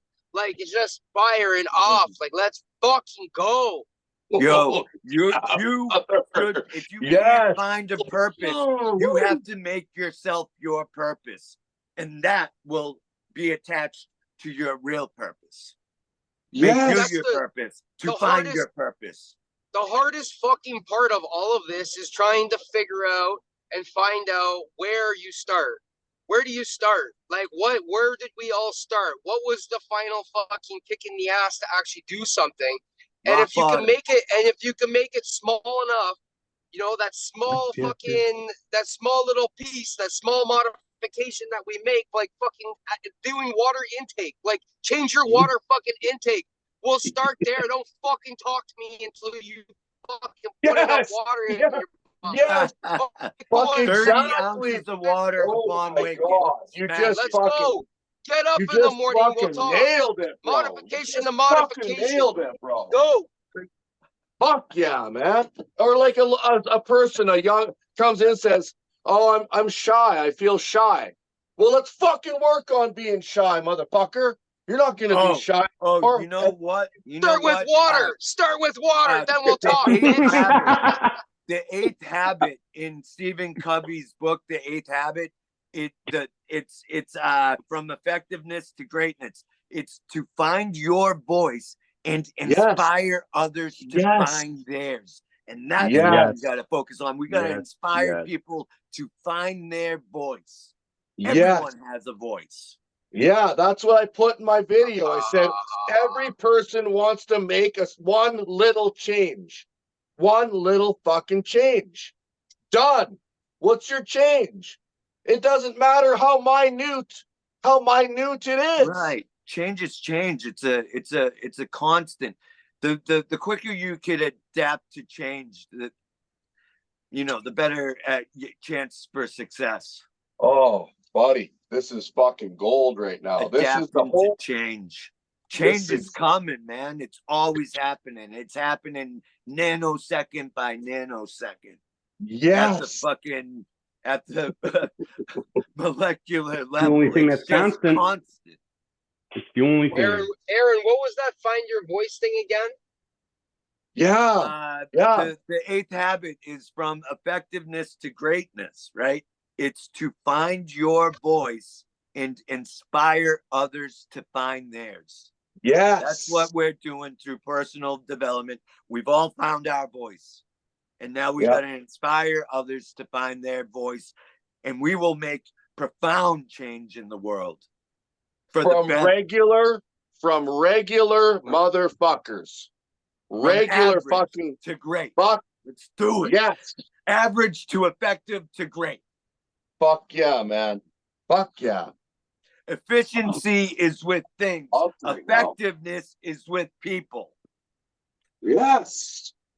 Yes. 100%. Oh man, and we inspire each other right here all morning long. Yeah, we do. My rate of other up through the motherfucking roof. You were really exercise all day and do right now, sir. Dude, I carry this energy right into work, and people are like, "What the fuck?" And then everyone at work must love you, Aaron. Well, sometimes I'll show up a little later, and some of them were like, "Oh, Aaron's finally made it in." I was like, "Well, I fucking did a bunch of work this morning already, guys." So fuck. Yeah, I'm here. Hey, Aaron, when you go to work today, just I'm going to ask somebody. I'm just going to ask a random person. I'm just be like, "Hey, would you change anything? What would you change in your life? Anything?" And just see what the answers are. Just see what the answers are. Would you? And just a random question, and say, "Would you change anything?" And guarantee you this. I guarantee you this. Just like today, we're like, we got to drink more water. We got to make a change. And it's like simple. It's just like that. And it's like, oh, really? That's what you would change? See how random the answers are. I want to know how random they are. Like, it's just crazy. I'll ask some people at the gym. If you could change one thing today, definitely. What would you change? Let's all do it. Let's all ask couple people. Yeah, let's all do it. Let's all do it. Yeah, let's all do it. What would you change? Change something. What would you change about yourself? Fuck yeah. It'll force us to be social on our personal development pursuits. Hey, that kind of goes along.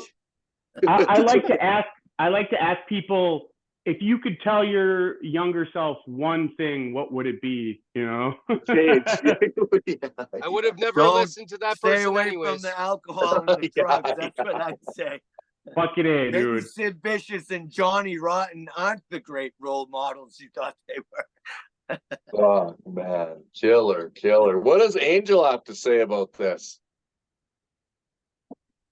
I'm I gotta jump in the shower, guys, but I'll still listen. So if you guys dip buddy. out, love y'all and fucking another great one.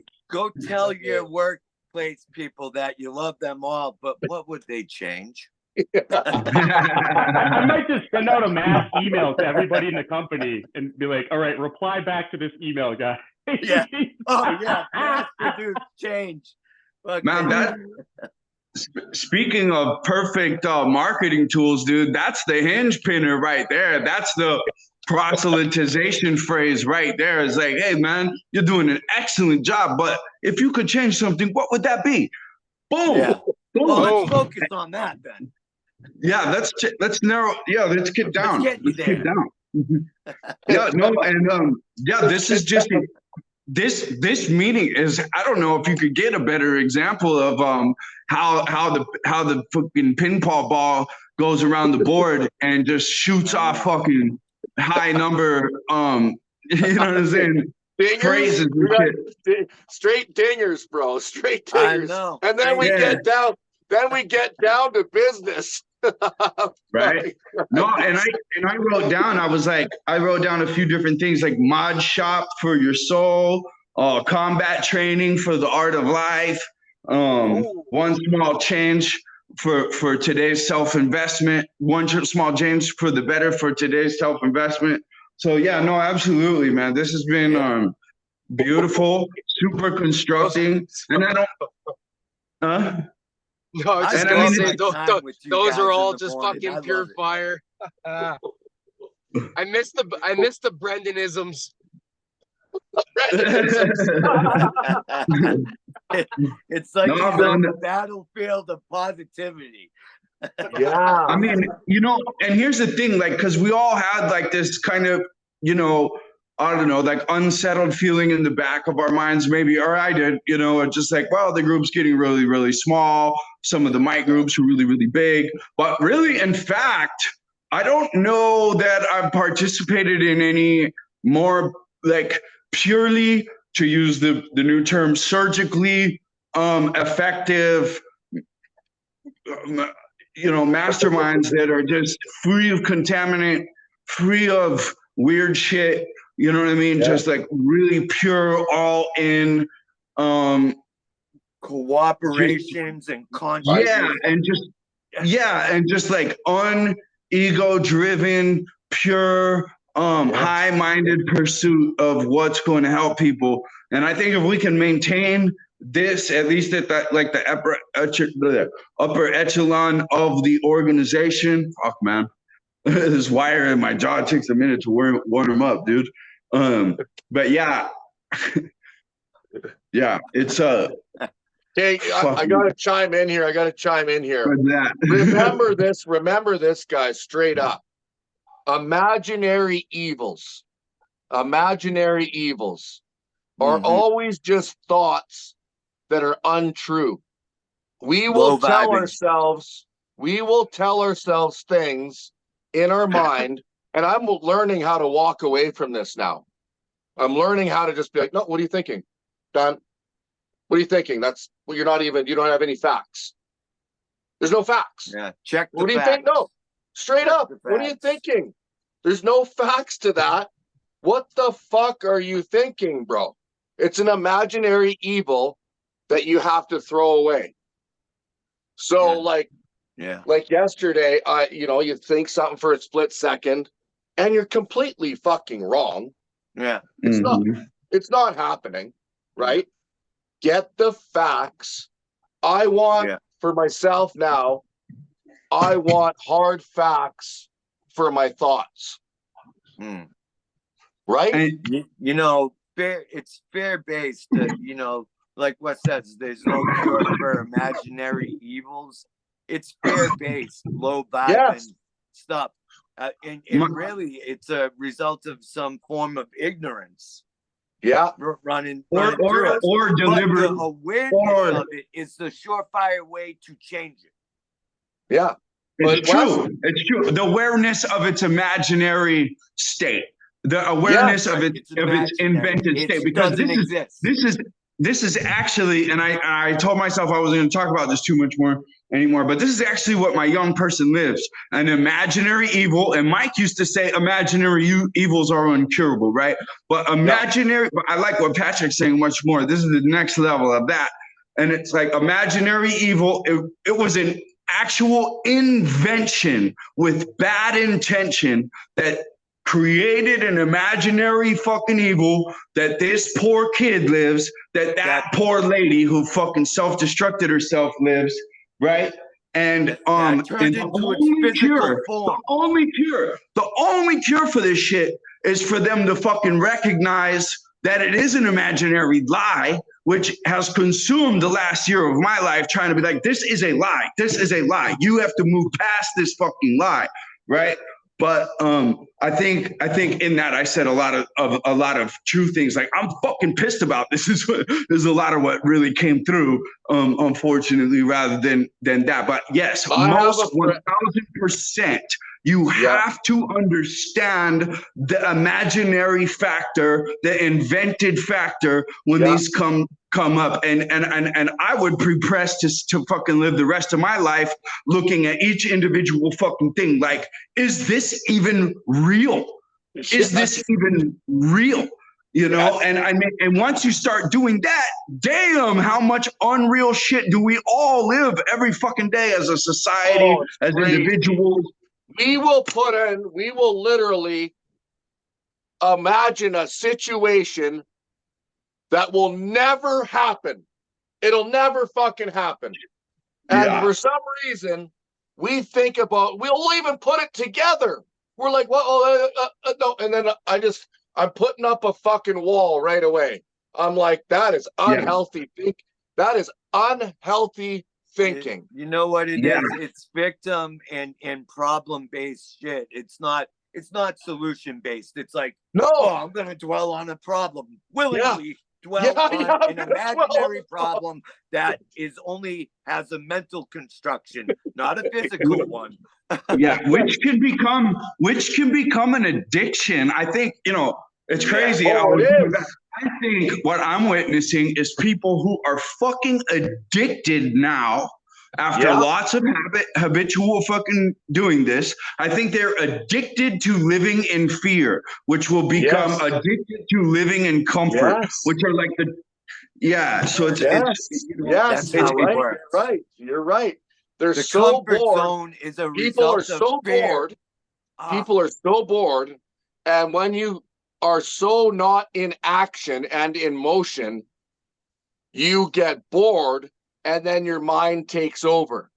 So now I'm finding with more constant action and work, more constant motion, momentum, action, and delivering true facts and true ideas, and getting away from that, I believe, is mental illness. It's just a mental illness of, that could happen. That might happen. What's happening? It's like, what the fuck? You know, it's like Wes says. It is right now in the moment. This is all that's happening is right fucking now. That's right. it. That's it's it. Like, Patrick, it's like what Wes says. Neurosis is a cause from pain avoidance. So a healthy amount of pain is healthy. Pain is healthy and needed, but it has to be the right kind of pain. The self-inflicted adversity type of pain. Putting yourself through the crucible of pain. You've seen that video. You've seen the video of Wes freaking out about imaginary evils. You've seen it.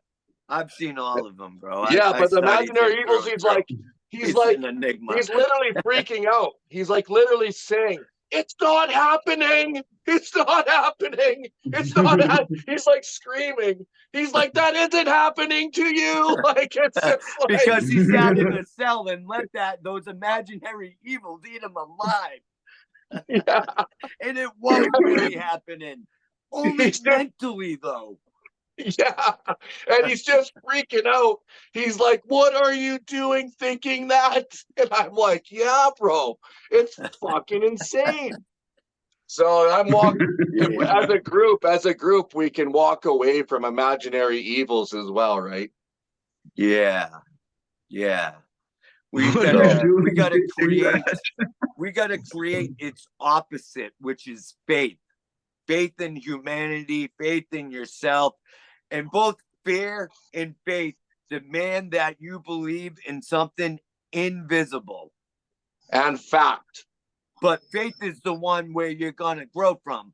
Fear is the one where you're going to consume your thought energy. It's gonna eat you alive.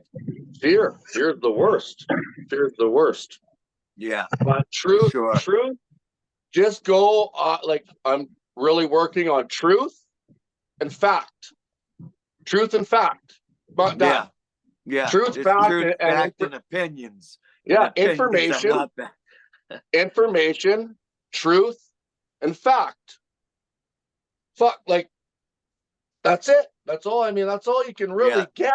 That's real. You know what I say, Patrick? I say there's one true religion, and that is truth. There's what you think, there's what they think, and then there's the truth. That's the true religion. Whatever the truth is the true religion. I got a real life situation here that I need a hand in, and a thought process. And it could be an imaginary evils, but here we go. Okay. So I got a kid that works for me. I got him a job, basically a dumpster diver his whole life, drugs, you name it. Got him a job. He hasn't had a job. He hasn't had a car. I got him a company fucking truck. I gave him an amazing job. All the opportunities in the world to fucking make money and do better for himself. He was fucking up by drinking. I got him to stop drinking, and he started showing up at 6 o'clock every morning and fucking killing it at work. I know for a fact that he started smoking weed somewhere in that time to take care of whatever problems, pains, why the other whatever excuse you're going to use. That's an excuse. And whatever excuse. Yeah, absolutely. And so I could see him start falling off, right? And it started happening slowly. Then I get another guy from work telling me that he thinks Buddy came into work high. And I straight up told this guy, I says, you ever fucking lie to me in your life, you're fucking done. You're dead to me. And so he told me straight up, he goes, yeah, I smoked weed before I left for work the one day. I wasn't high, but, I shouldn't have done it. So he admitted to smoking weed. The last week, the same guy comes up to me again and goes, oh, I'm pretty sure he was high again on fucking Friday. I'm like, okay. Then I find out that he threw, and he's had empty liquor bottles in the back of his fucking work truck. And I asked him about that, and he says, oh, no, that's just water bottles. And I'm like, you fucking retarded. I'm like, I'm not that stupid. And I said that word that I don't like. I said that word. I apologize. I don't like using that word. Man, see, this is how upset I am. Anyways, there we go. But so he's done this. Anyways, we got on Friday, apparently he was high. I'm guaranteing he was. And then he goes out and throws at our work site. Like this is a proper work site. And there's an empty garbage bin with our dirty filters in it, and then an empty liquor bottle in that garbage bin. Now, there's not one person in this factory that I believe would be throwing out an empty liquor bottle into a company garbage bin that is right in front of the office. Like this is never. It doesn't happen. It doesn't happen here. Yeah. So immediately I knew it was him. Then my gut tells me that it's him. I didn't know, so I can't fully put the blame on it, right? Anyway, so I called him out on it, and I called him out on some other things, and he gave me some smart ass remark, and I says, you know what? Take the rest. I was gonna talk to him in person on Monday. Monday, he doesn't show up. He goes, oh, I'm sick. So he's got the Monday hangovers, and so I said, you know what? I brought it up to him. He got cheeky with me. I says, you know what? Take the rest of the week off. I'll see you on Thursday. Okay. So he doesn't say anything back to me. No, nothing. No, sorry. No, blah, blah, blah, blah. So already I'm like, fuck this guy. So then I come in today. He's supposed to be in here today. And he messages a worker that works for me, not the boss, and tells him that he has food poisoning and he won't be in today. Oh, yeah, no, he's lying. Yes, right? Yeah, yeah, no, alcohol is a form of food poisoning. I lived that life. I lived that life. I did the same thing. Yeah, we did the same thing. We did the same thing. So it's I almost called in every Monday. Yeah, no, and it's still partying. Straight up. It's straight up story time. It's straight up story time. Call him Mother Goose. He's got so many stories like Mother Goose. You're talking to the guy who had all of the excuses. Do you know how many times I had a sinus infection? Like, holy fuck. You know what I love about those stories? Is if you're with another boss and you put it on speaker and you look over at guys that have rolled through this shit and you look over, you're like, oh yeah, sure, bud. Sure, bud. Right. Yeah, sure. Yeah. Been there, done that. And you're like, hey, lying, could you? All right, so this brings me down to the consequence level. Like, where do I stand with this guy? Do I fucking just kick him off for another week? Tell him he needs to go to rehab. Get him real help. I don't know. Tell him that you're not stupid and you know that he's fucking up because you used to do the same thing. Connect with him. You know what I'd say to him, Cap? I would say to him, don't be above him, talking down to him. Get to his level. Understand him. Guys, you can lead a horse to water, but you can't make him drink. You know, it's just the way it is. And if you're not ready to change, he'll let you know. Yeah, I do. I do like what Aaron said there because, like, right now in my mind is message this guy and say, don't even fucking bother coming back in until next fucking Thursday. But I mean, but try to help him get on his level, not be the fucking dickhead fucking boss that I want to be right now. Right? I like that. Yeah. Just understand what he's going through, man. He's an addict. Yeah. You know. Sometimes it takes just a real hard. A lot of times too, a real hard talking to. And saying, listen, man, you're a fucking being a straight loser. Or understand him and say, look, I'm on your side. I'm in your corner. I'm rooting for you. Yeah. I know your potential. I know your worth. I know your value. Let's get you back to fucking a good spot. You're in a bad spot, and I know it. Yeah. The problem is this is probably like the third or fourth time that I've had both of those conversations. Like he was literally crying on my shoulder in my shop, and he was crying hard. And that day he gave me the liquor bottle and he says, I'm done drinking. And he didn't drink and he fucking changed his life and everything was fucking going amazing for weeks. And then he says, I fucked up. He told me, I said, I fucked up on the weekend. I had a beer with my grandpa gave me a beer and I didn't think anything of it. And I had it. And then the next day it was a little bit more. Next day was a little bit more. So maybe it was just as simple fucking slip up as having one beer. And that just triggered. I don't know. Get the ball rolling, I'm not that easily triggered, but that's awakening the phenomenon of craving. Yeah. That's it. Yeah, a thousand's never enough. 1,000 is never enough. One's too many. And you took that I'll tell you right now, you have to go with the big dog on this one with Wes. With Wes, if you don't want it, fuck off. Straight up. If you don't want a good life, I've been here for you. I've been here for you, motherfucker. And you know what? You want to see the hard shit? Fuck you. You got one more fucking chance. You fuck this up, you're fucking gone. Done. Yeah. One more fucking chance. But fucking stern. Like fuck you. Yeah, and you already gave him 3 chances. Like straight. Right? You gotta get mean. You gotta get mean with this kid. Out. You gotta pull the fucking West, our coach routine and say, listen, motherfucker, this is fucking it. You want to live like a fucking bum and a fucking loser, keep it up. You got one more fucking chance, and then you can fuck off. Straight up. Yeah. It brings a question in my mind. Two questions, like back to where we were at before, right? It's like, can shame be his motivator here? Is it our motivators? You know what I mean? And then it's just like, look at Sean. Do you have? That's a great point. Up. I mean, look at Sean. I look at Sean as a young man. Sorry for interrupting, buddy.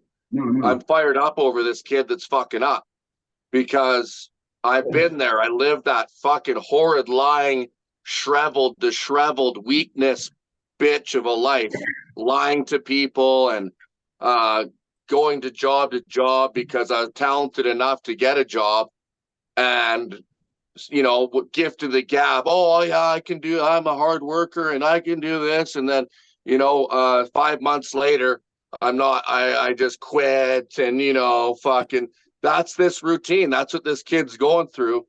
And it's gotta, you know, he's going to learn, you know what? He's going to either end up with a hardcore lesson and change his life like Sean that did it on his fucking own, basically. Okay. And there's an example for that kid there. Show him a video of Sean. Say, here's a fucking young guy that's killing it, brother. This guy just absolutely destroys you. Like, you know what I mean? And that's the truth. Tell him that he has that potential. Wow. I don't know. That would be a good solution. Those are all super good points. I like that. I like Aaron's way of putting it, of getting on his level and being the helpful, but then I also like being able to use that with Patrick's, you know, stern talking to, like, you know, like this is the end. This is your final fucking wake up call. Right. Like I've been on your level. I've been here. I've made these same fucking excuses. I've lived this same life. I've been given the chances and I fucked them up. So I understand exactly where you are, where you're coming from, you know, the demons that you're fighting, but we either snap out of it right now together or this is it. We part ways and you go do your own thing and fucking you lose your shit. Kevin, ask him if there was one thing he could change, what would it be? Stop drinking. But that's what Wes did for us, was the hard fucking lesson. Wes gave me a hard lesson, man. I was sober. I was sober, but then I fucking ran into Wes and he's like, you little baby ass bitch, pumpkin face idiot. You know? Cupcake. Whatever. Is that what cupcake? I mean, pumpkin face. No, fuck, man. Cupcake. I mean, I'm thinking about this kid that's struggling right now, and I want to help him. And I know he's like, feel this energy that he's really, really struggling. This kid, you know. So this is maybe a challenge. Yeah, and I think not just inspiring hope, but and showing an example of what he could be. But also, I think the one thing that's really come out in this conversation too is action. You need to be from flow state to flow state, constantly in action. It's those down times of non-movement and non-purpose and non-application that you start to turn your dial to something cancerous, you know. And, wow, you said it right there.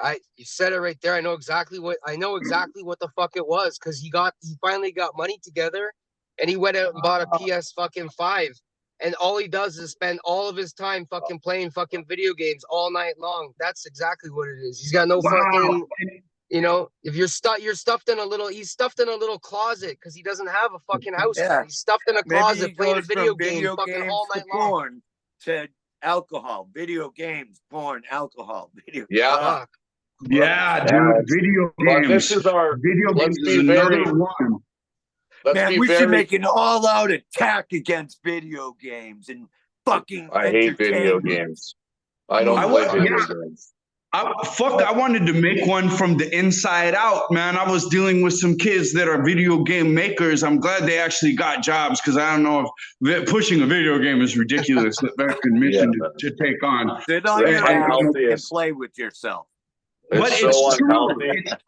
It's true. I've even noticed it's such a fucking cancerous space in general that they don't have a GTA that gives you old school wisdom and gives you, like, there's no road you can go on in these games where you can actually get the, you know, like if I played that same video game in Albuquerque, which I did in the 90s, kind of, you know what I mean?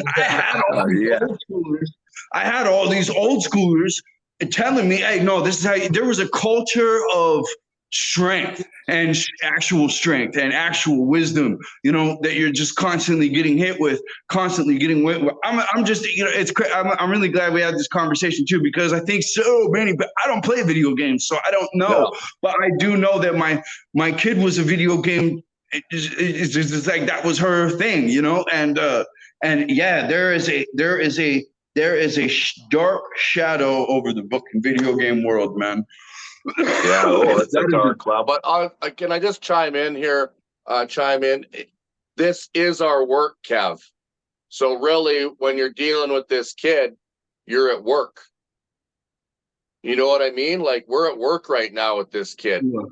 So, you know, this is basically because he works with you, he's a client and somebody that's close to you. So you're we're kind of at work on this. Maybe let's try to transform this kid into something fucking over the top.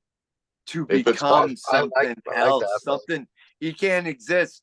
He needs to, he needs to want the change to become better. And you can inspire him with, you know, a positive outlook. Hard as fuck, but positive. Well, I like what Patrick was saying, to use a living example of what he could be. Look, this guy's got the same straw makeup that you do, man. And look what he's fucking doing. You could be doing this. This shit happened overnight to him. He just focused and dedicated his life to it, and instead of and cut out all the dumb shit. That's it. That's it. You know, and he became authentic and real. Isn't it fucking hilarious how if you compared Sean to the kid that's struggling and put them beside one another. One striving and one surviving. No, and it's like Sean would be like, I'll just snap you like a fucking toothpick. It's just all. What I'm saying is personal development against the negative just absolutely fucking crushes it. It's just like, woof, get out of my way, motherfucker. You know, it's just so pretty cool, man. So by leading by example. Yeah, personify what you teach. Yeah, it's man. Definitely doing it. Definitely gonna be a hard push, to be honest, but because I mean the kid had nowhere to live, like bottom of the barrel, like no job, no scratch of money, eating out of dumpsters, to having an amazing paying job with your own vehicle, not gas included. Like, just we clothed him. He got all brand new fucking clothing, brand new boots, Carhartt shit. Like, we spent fucking so much money on this kid. Like, you have everything in front of you. How can you fuck that up? Well, Kevin, tell him to project himself back into the past of his. No, I was just gonna say that. Days. He can go back. That will. He can go back to the dumpster if he doesn't fucking straighten up. He can go back to the dumpster. Just tell him he can. Shit. He knows that. Go back to the dumpster, right? Yeah. He knows that. You don't want to see him go back there. He doesn't want to see himself go back there. But he should be. He should remember it, because you know he's taking all the steps that are going to lead back there. 100%. You know, one thing I'm thinking is never outwork your guy, right? That's another thing. Is you don't want to outwork your guy. You do have to maintain that rigid samurai balance to where you do have a certain level of emotional detachment, and an anchor is not going to drag you down, and becoming obsessed with fixing somebody who doesn't want to fix themselves, can be detrimental even to a night of the round table. I'm absolutely sure, that a lot of these guys would have points where it's just like, damn, man, I fucking tried to help this person to the point that it sucked me down. And some people are just in such a black space too, that if they are able to suck you down, I think it's reciprocal in the way that, or cyclical in the way that if they're able to pull you down a little bit, it adds to the momentum of them going down. You know what I'm saying? Rather than if they're dealing with this rock of a human being, it's just I'm here when you're fucking ready. You know what I mean? Yeah. And but I'm not gonna sit here and just like walk you through the stages because you wouldn't have earned them and that at the end of that, and it wouldn't be solid. It would be a castle made of sand, a house of cards. So, I really need you to see you put this work. And, man, I just really, I think is a fucking component to a naturally successful person. You have to be in shape. You have to be able to run with the other zebras. You have to be able to fucking hunt with the other lions, or they're gonna fucking eat you. You know what I'm saying? So it's just like, step it up, like you're in the dumpster because you're fucking weak.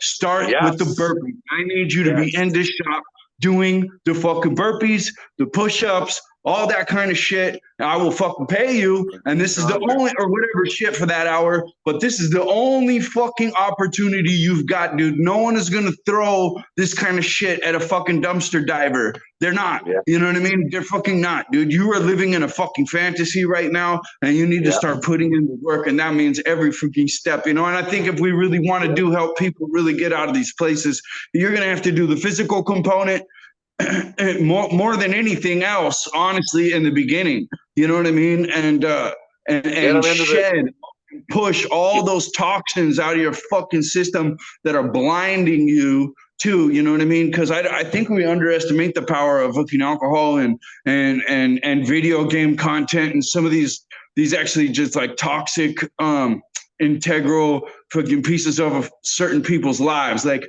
when you said the video game thing, is just like, fuck, man, are they really that powerful? I think they fucking are. I think they're that powerful in a super negative, addictive way to where people, because anything that provides an escape, I think is what it is. Anything that provides an escape from taking shit head on the strong way, you know what I mean, is really gonna fucking get nuclear on people. You know what I mean? So it's just like, it's instant gratification too. And if you want me to hold your hand and walk you up to the guillotine and pull the fucking rope, I can do that too, motherfucker. I'll lay you down. I'll put your fucking head on the chopping block and pull the rope. Done. If you would like me to walk you up there, you spoiled little bitch, right? Like straight up. I gave you a job, Kevin. I gave you a job. I gave you everything. I gave you this. I spoiled your ass, and you're acting like a spoiled little baby. Now let's go for a walk around the corner up to the guillotine and chop your fucking head off because you're wasting my fucking time. Straight up. Yeah. And you're embarrassing me. Man. What the fuck? Yeah. And I will be doing community service by fucking eliminating the amount of dumpsters to get fucking taken back out into the street.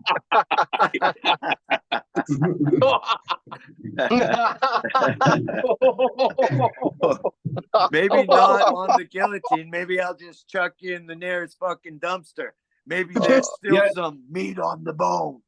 This meeting has to be the first one on YouTube, bro. This is the first meeting on YouTube. Right. Man, we are just explosive this one, man.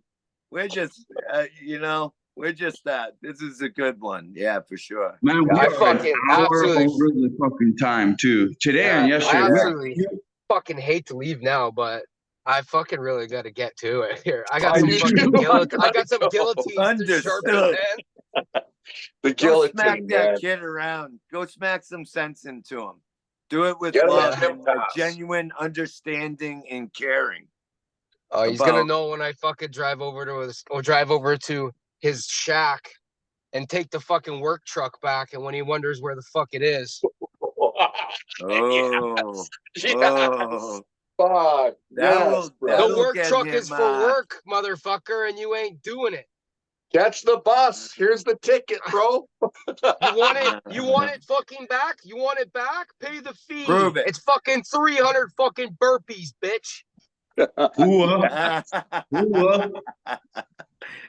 Oh man, I really think that could be a. And then I really have a think conversation with them. Yeah, I really think for that's, man, it's such an excellent tool. Hey, look, man, check it out. Me and you are both gonna fucking do these. Let's go down, boom. You know what I mean? And 100 later, man, you're in a fucking different world, dude. You're in a different world. The small change. That small change. The small change. The small change. The fucking cold plunge when the bitch went to do his laundry. I'm gonna go do my laundry. Fuck and you. Guys, as far as being elite human performance fuckers with a unique dispensation, dude, that 1,000 burpee thing, bro. I mean, Aaron, I mean, holy shit! Like, how is that not kicked around the fucking burpee community more? I you know what I mean? Like, you take that 1,000 fucking burpees down, dude. You are in fucking heaven. It's crazy, bro. And we gotta do 2,000 next time. I wonder. Oh, don't wonder. I mean, it's happening. I mean, we get, you know, you get there with these crazy gym sessions and everything, but bro, that was fucking. It was good. Powerful, man. Oh man, those were low-hanging fruits, and we fucking grabbed those motherfuckers. Dude, I swear, if we had twice a month, everybody has to be there. You know, I know, Patrick, you're gonna have to do an augmentation rubber band type thing or whatever, but until your injuries too, and a lot of people, man. You know, there's a lot of injuries out there right now. But yeah, like if we just had it twice a month where you stick it through those 1,000 repetitions or whatever the fuck it is, that's pretty decent, and you do it. Maybe I wonder. Oh man! And next time I would do like a seated outside. Yeah, outside. That'll give me so much energy just right there. The sunlight, the fresh air, nature. I just need to do it by a freaking an outlet. So if I can find an outlet outside, that is 100% necessary. Yeah, man, should we go for it? Is Sunday coming? What's this Sunday? What's this Sunday? Let's do it Sunday. Let's do it Sunday. Yeah, let's do it, dude. It was last time that we did it. Man. Fuck it. Yeah. I mean, don't be careful, because Sean will say 1,500. Yeah, he will. He will. We're gonna have to do more than 1,000. We're gonna have to do at least 1,200. That's true, dude. That's true. I mean, I don't say it if you're not gonna do it. Don't say it if you're not gonna do it. Hey man, I was getting over a sickness last time. I was also gonna say, hey, who's down for doing 1,000 floors on the Stairmaster? I mean, this is the direction I want to move in. Yeah, I love the cardio challenge. What? Yeah. No, and I mean, did you feel a full body change happen the next day? I think we should definitely. You know what? We're doing 1,200. I felt it in my inner thighs, bro. That's where I felt the pain. I didn't feel it in my upper body at all. I felt it. I had a shocking experience. I was shocked as well about where I was sore, and the body changes that happened the next day, and places that I just didn't think. Yeah. Yo, we're already in really good shape. So. And you know that's my other thing too. Is like, yeah. Anyway, no, we should do 1,200 burpees on Sunday. We should. Sunday. Let's blast it up. We got to tell Sean, because I know he'll be like, where's my seat? You don't get a seat. You get a burpee, motherfucker. Boys, I'm peacing out. I'm hitting the gym. We went to 6 Bells. Yeah, I gotta Hell yeah, got brother. a meeting I gotta get into right now, and I gotta go yell at someone and take a truck away. So thanks, guys, for everything. That was fire. I'm glad I asked you guys about what to do because I was ready to just go knock some fucking teeth in. So this is a much better option, and I'll choose it to help. So thank you very much, gentlemen. Mindfully. Yeah, I'm gonna start bringing my problems here too. All right, I think we should all do problems that together. Yeah, let's do that. Yeah. Today was my problem day. Whoever problem day tomorrow. Let's go. I'm already looking forward to it. This was a great one. This one goes down in the history books of all straight in. up. Yeah, man, we just mark it down. All in. I'm out of here, boys. Ciao, ciao. Love I'm you. doing it. Hey, Have a great day. fucking crush it. Ooh,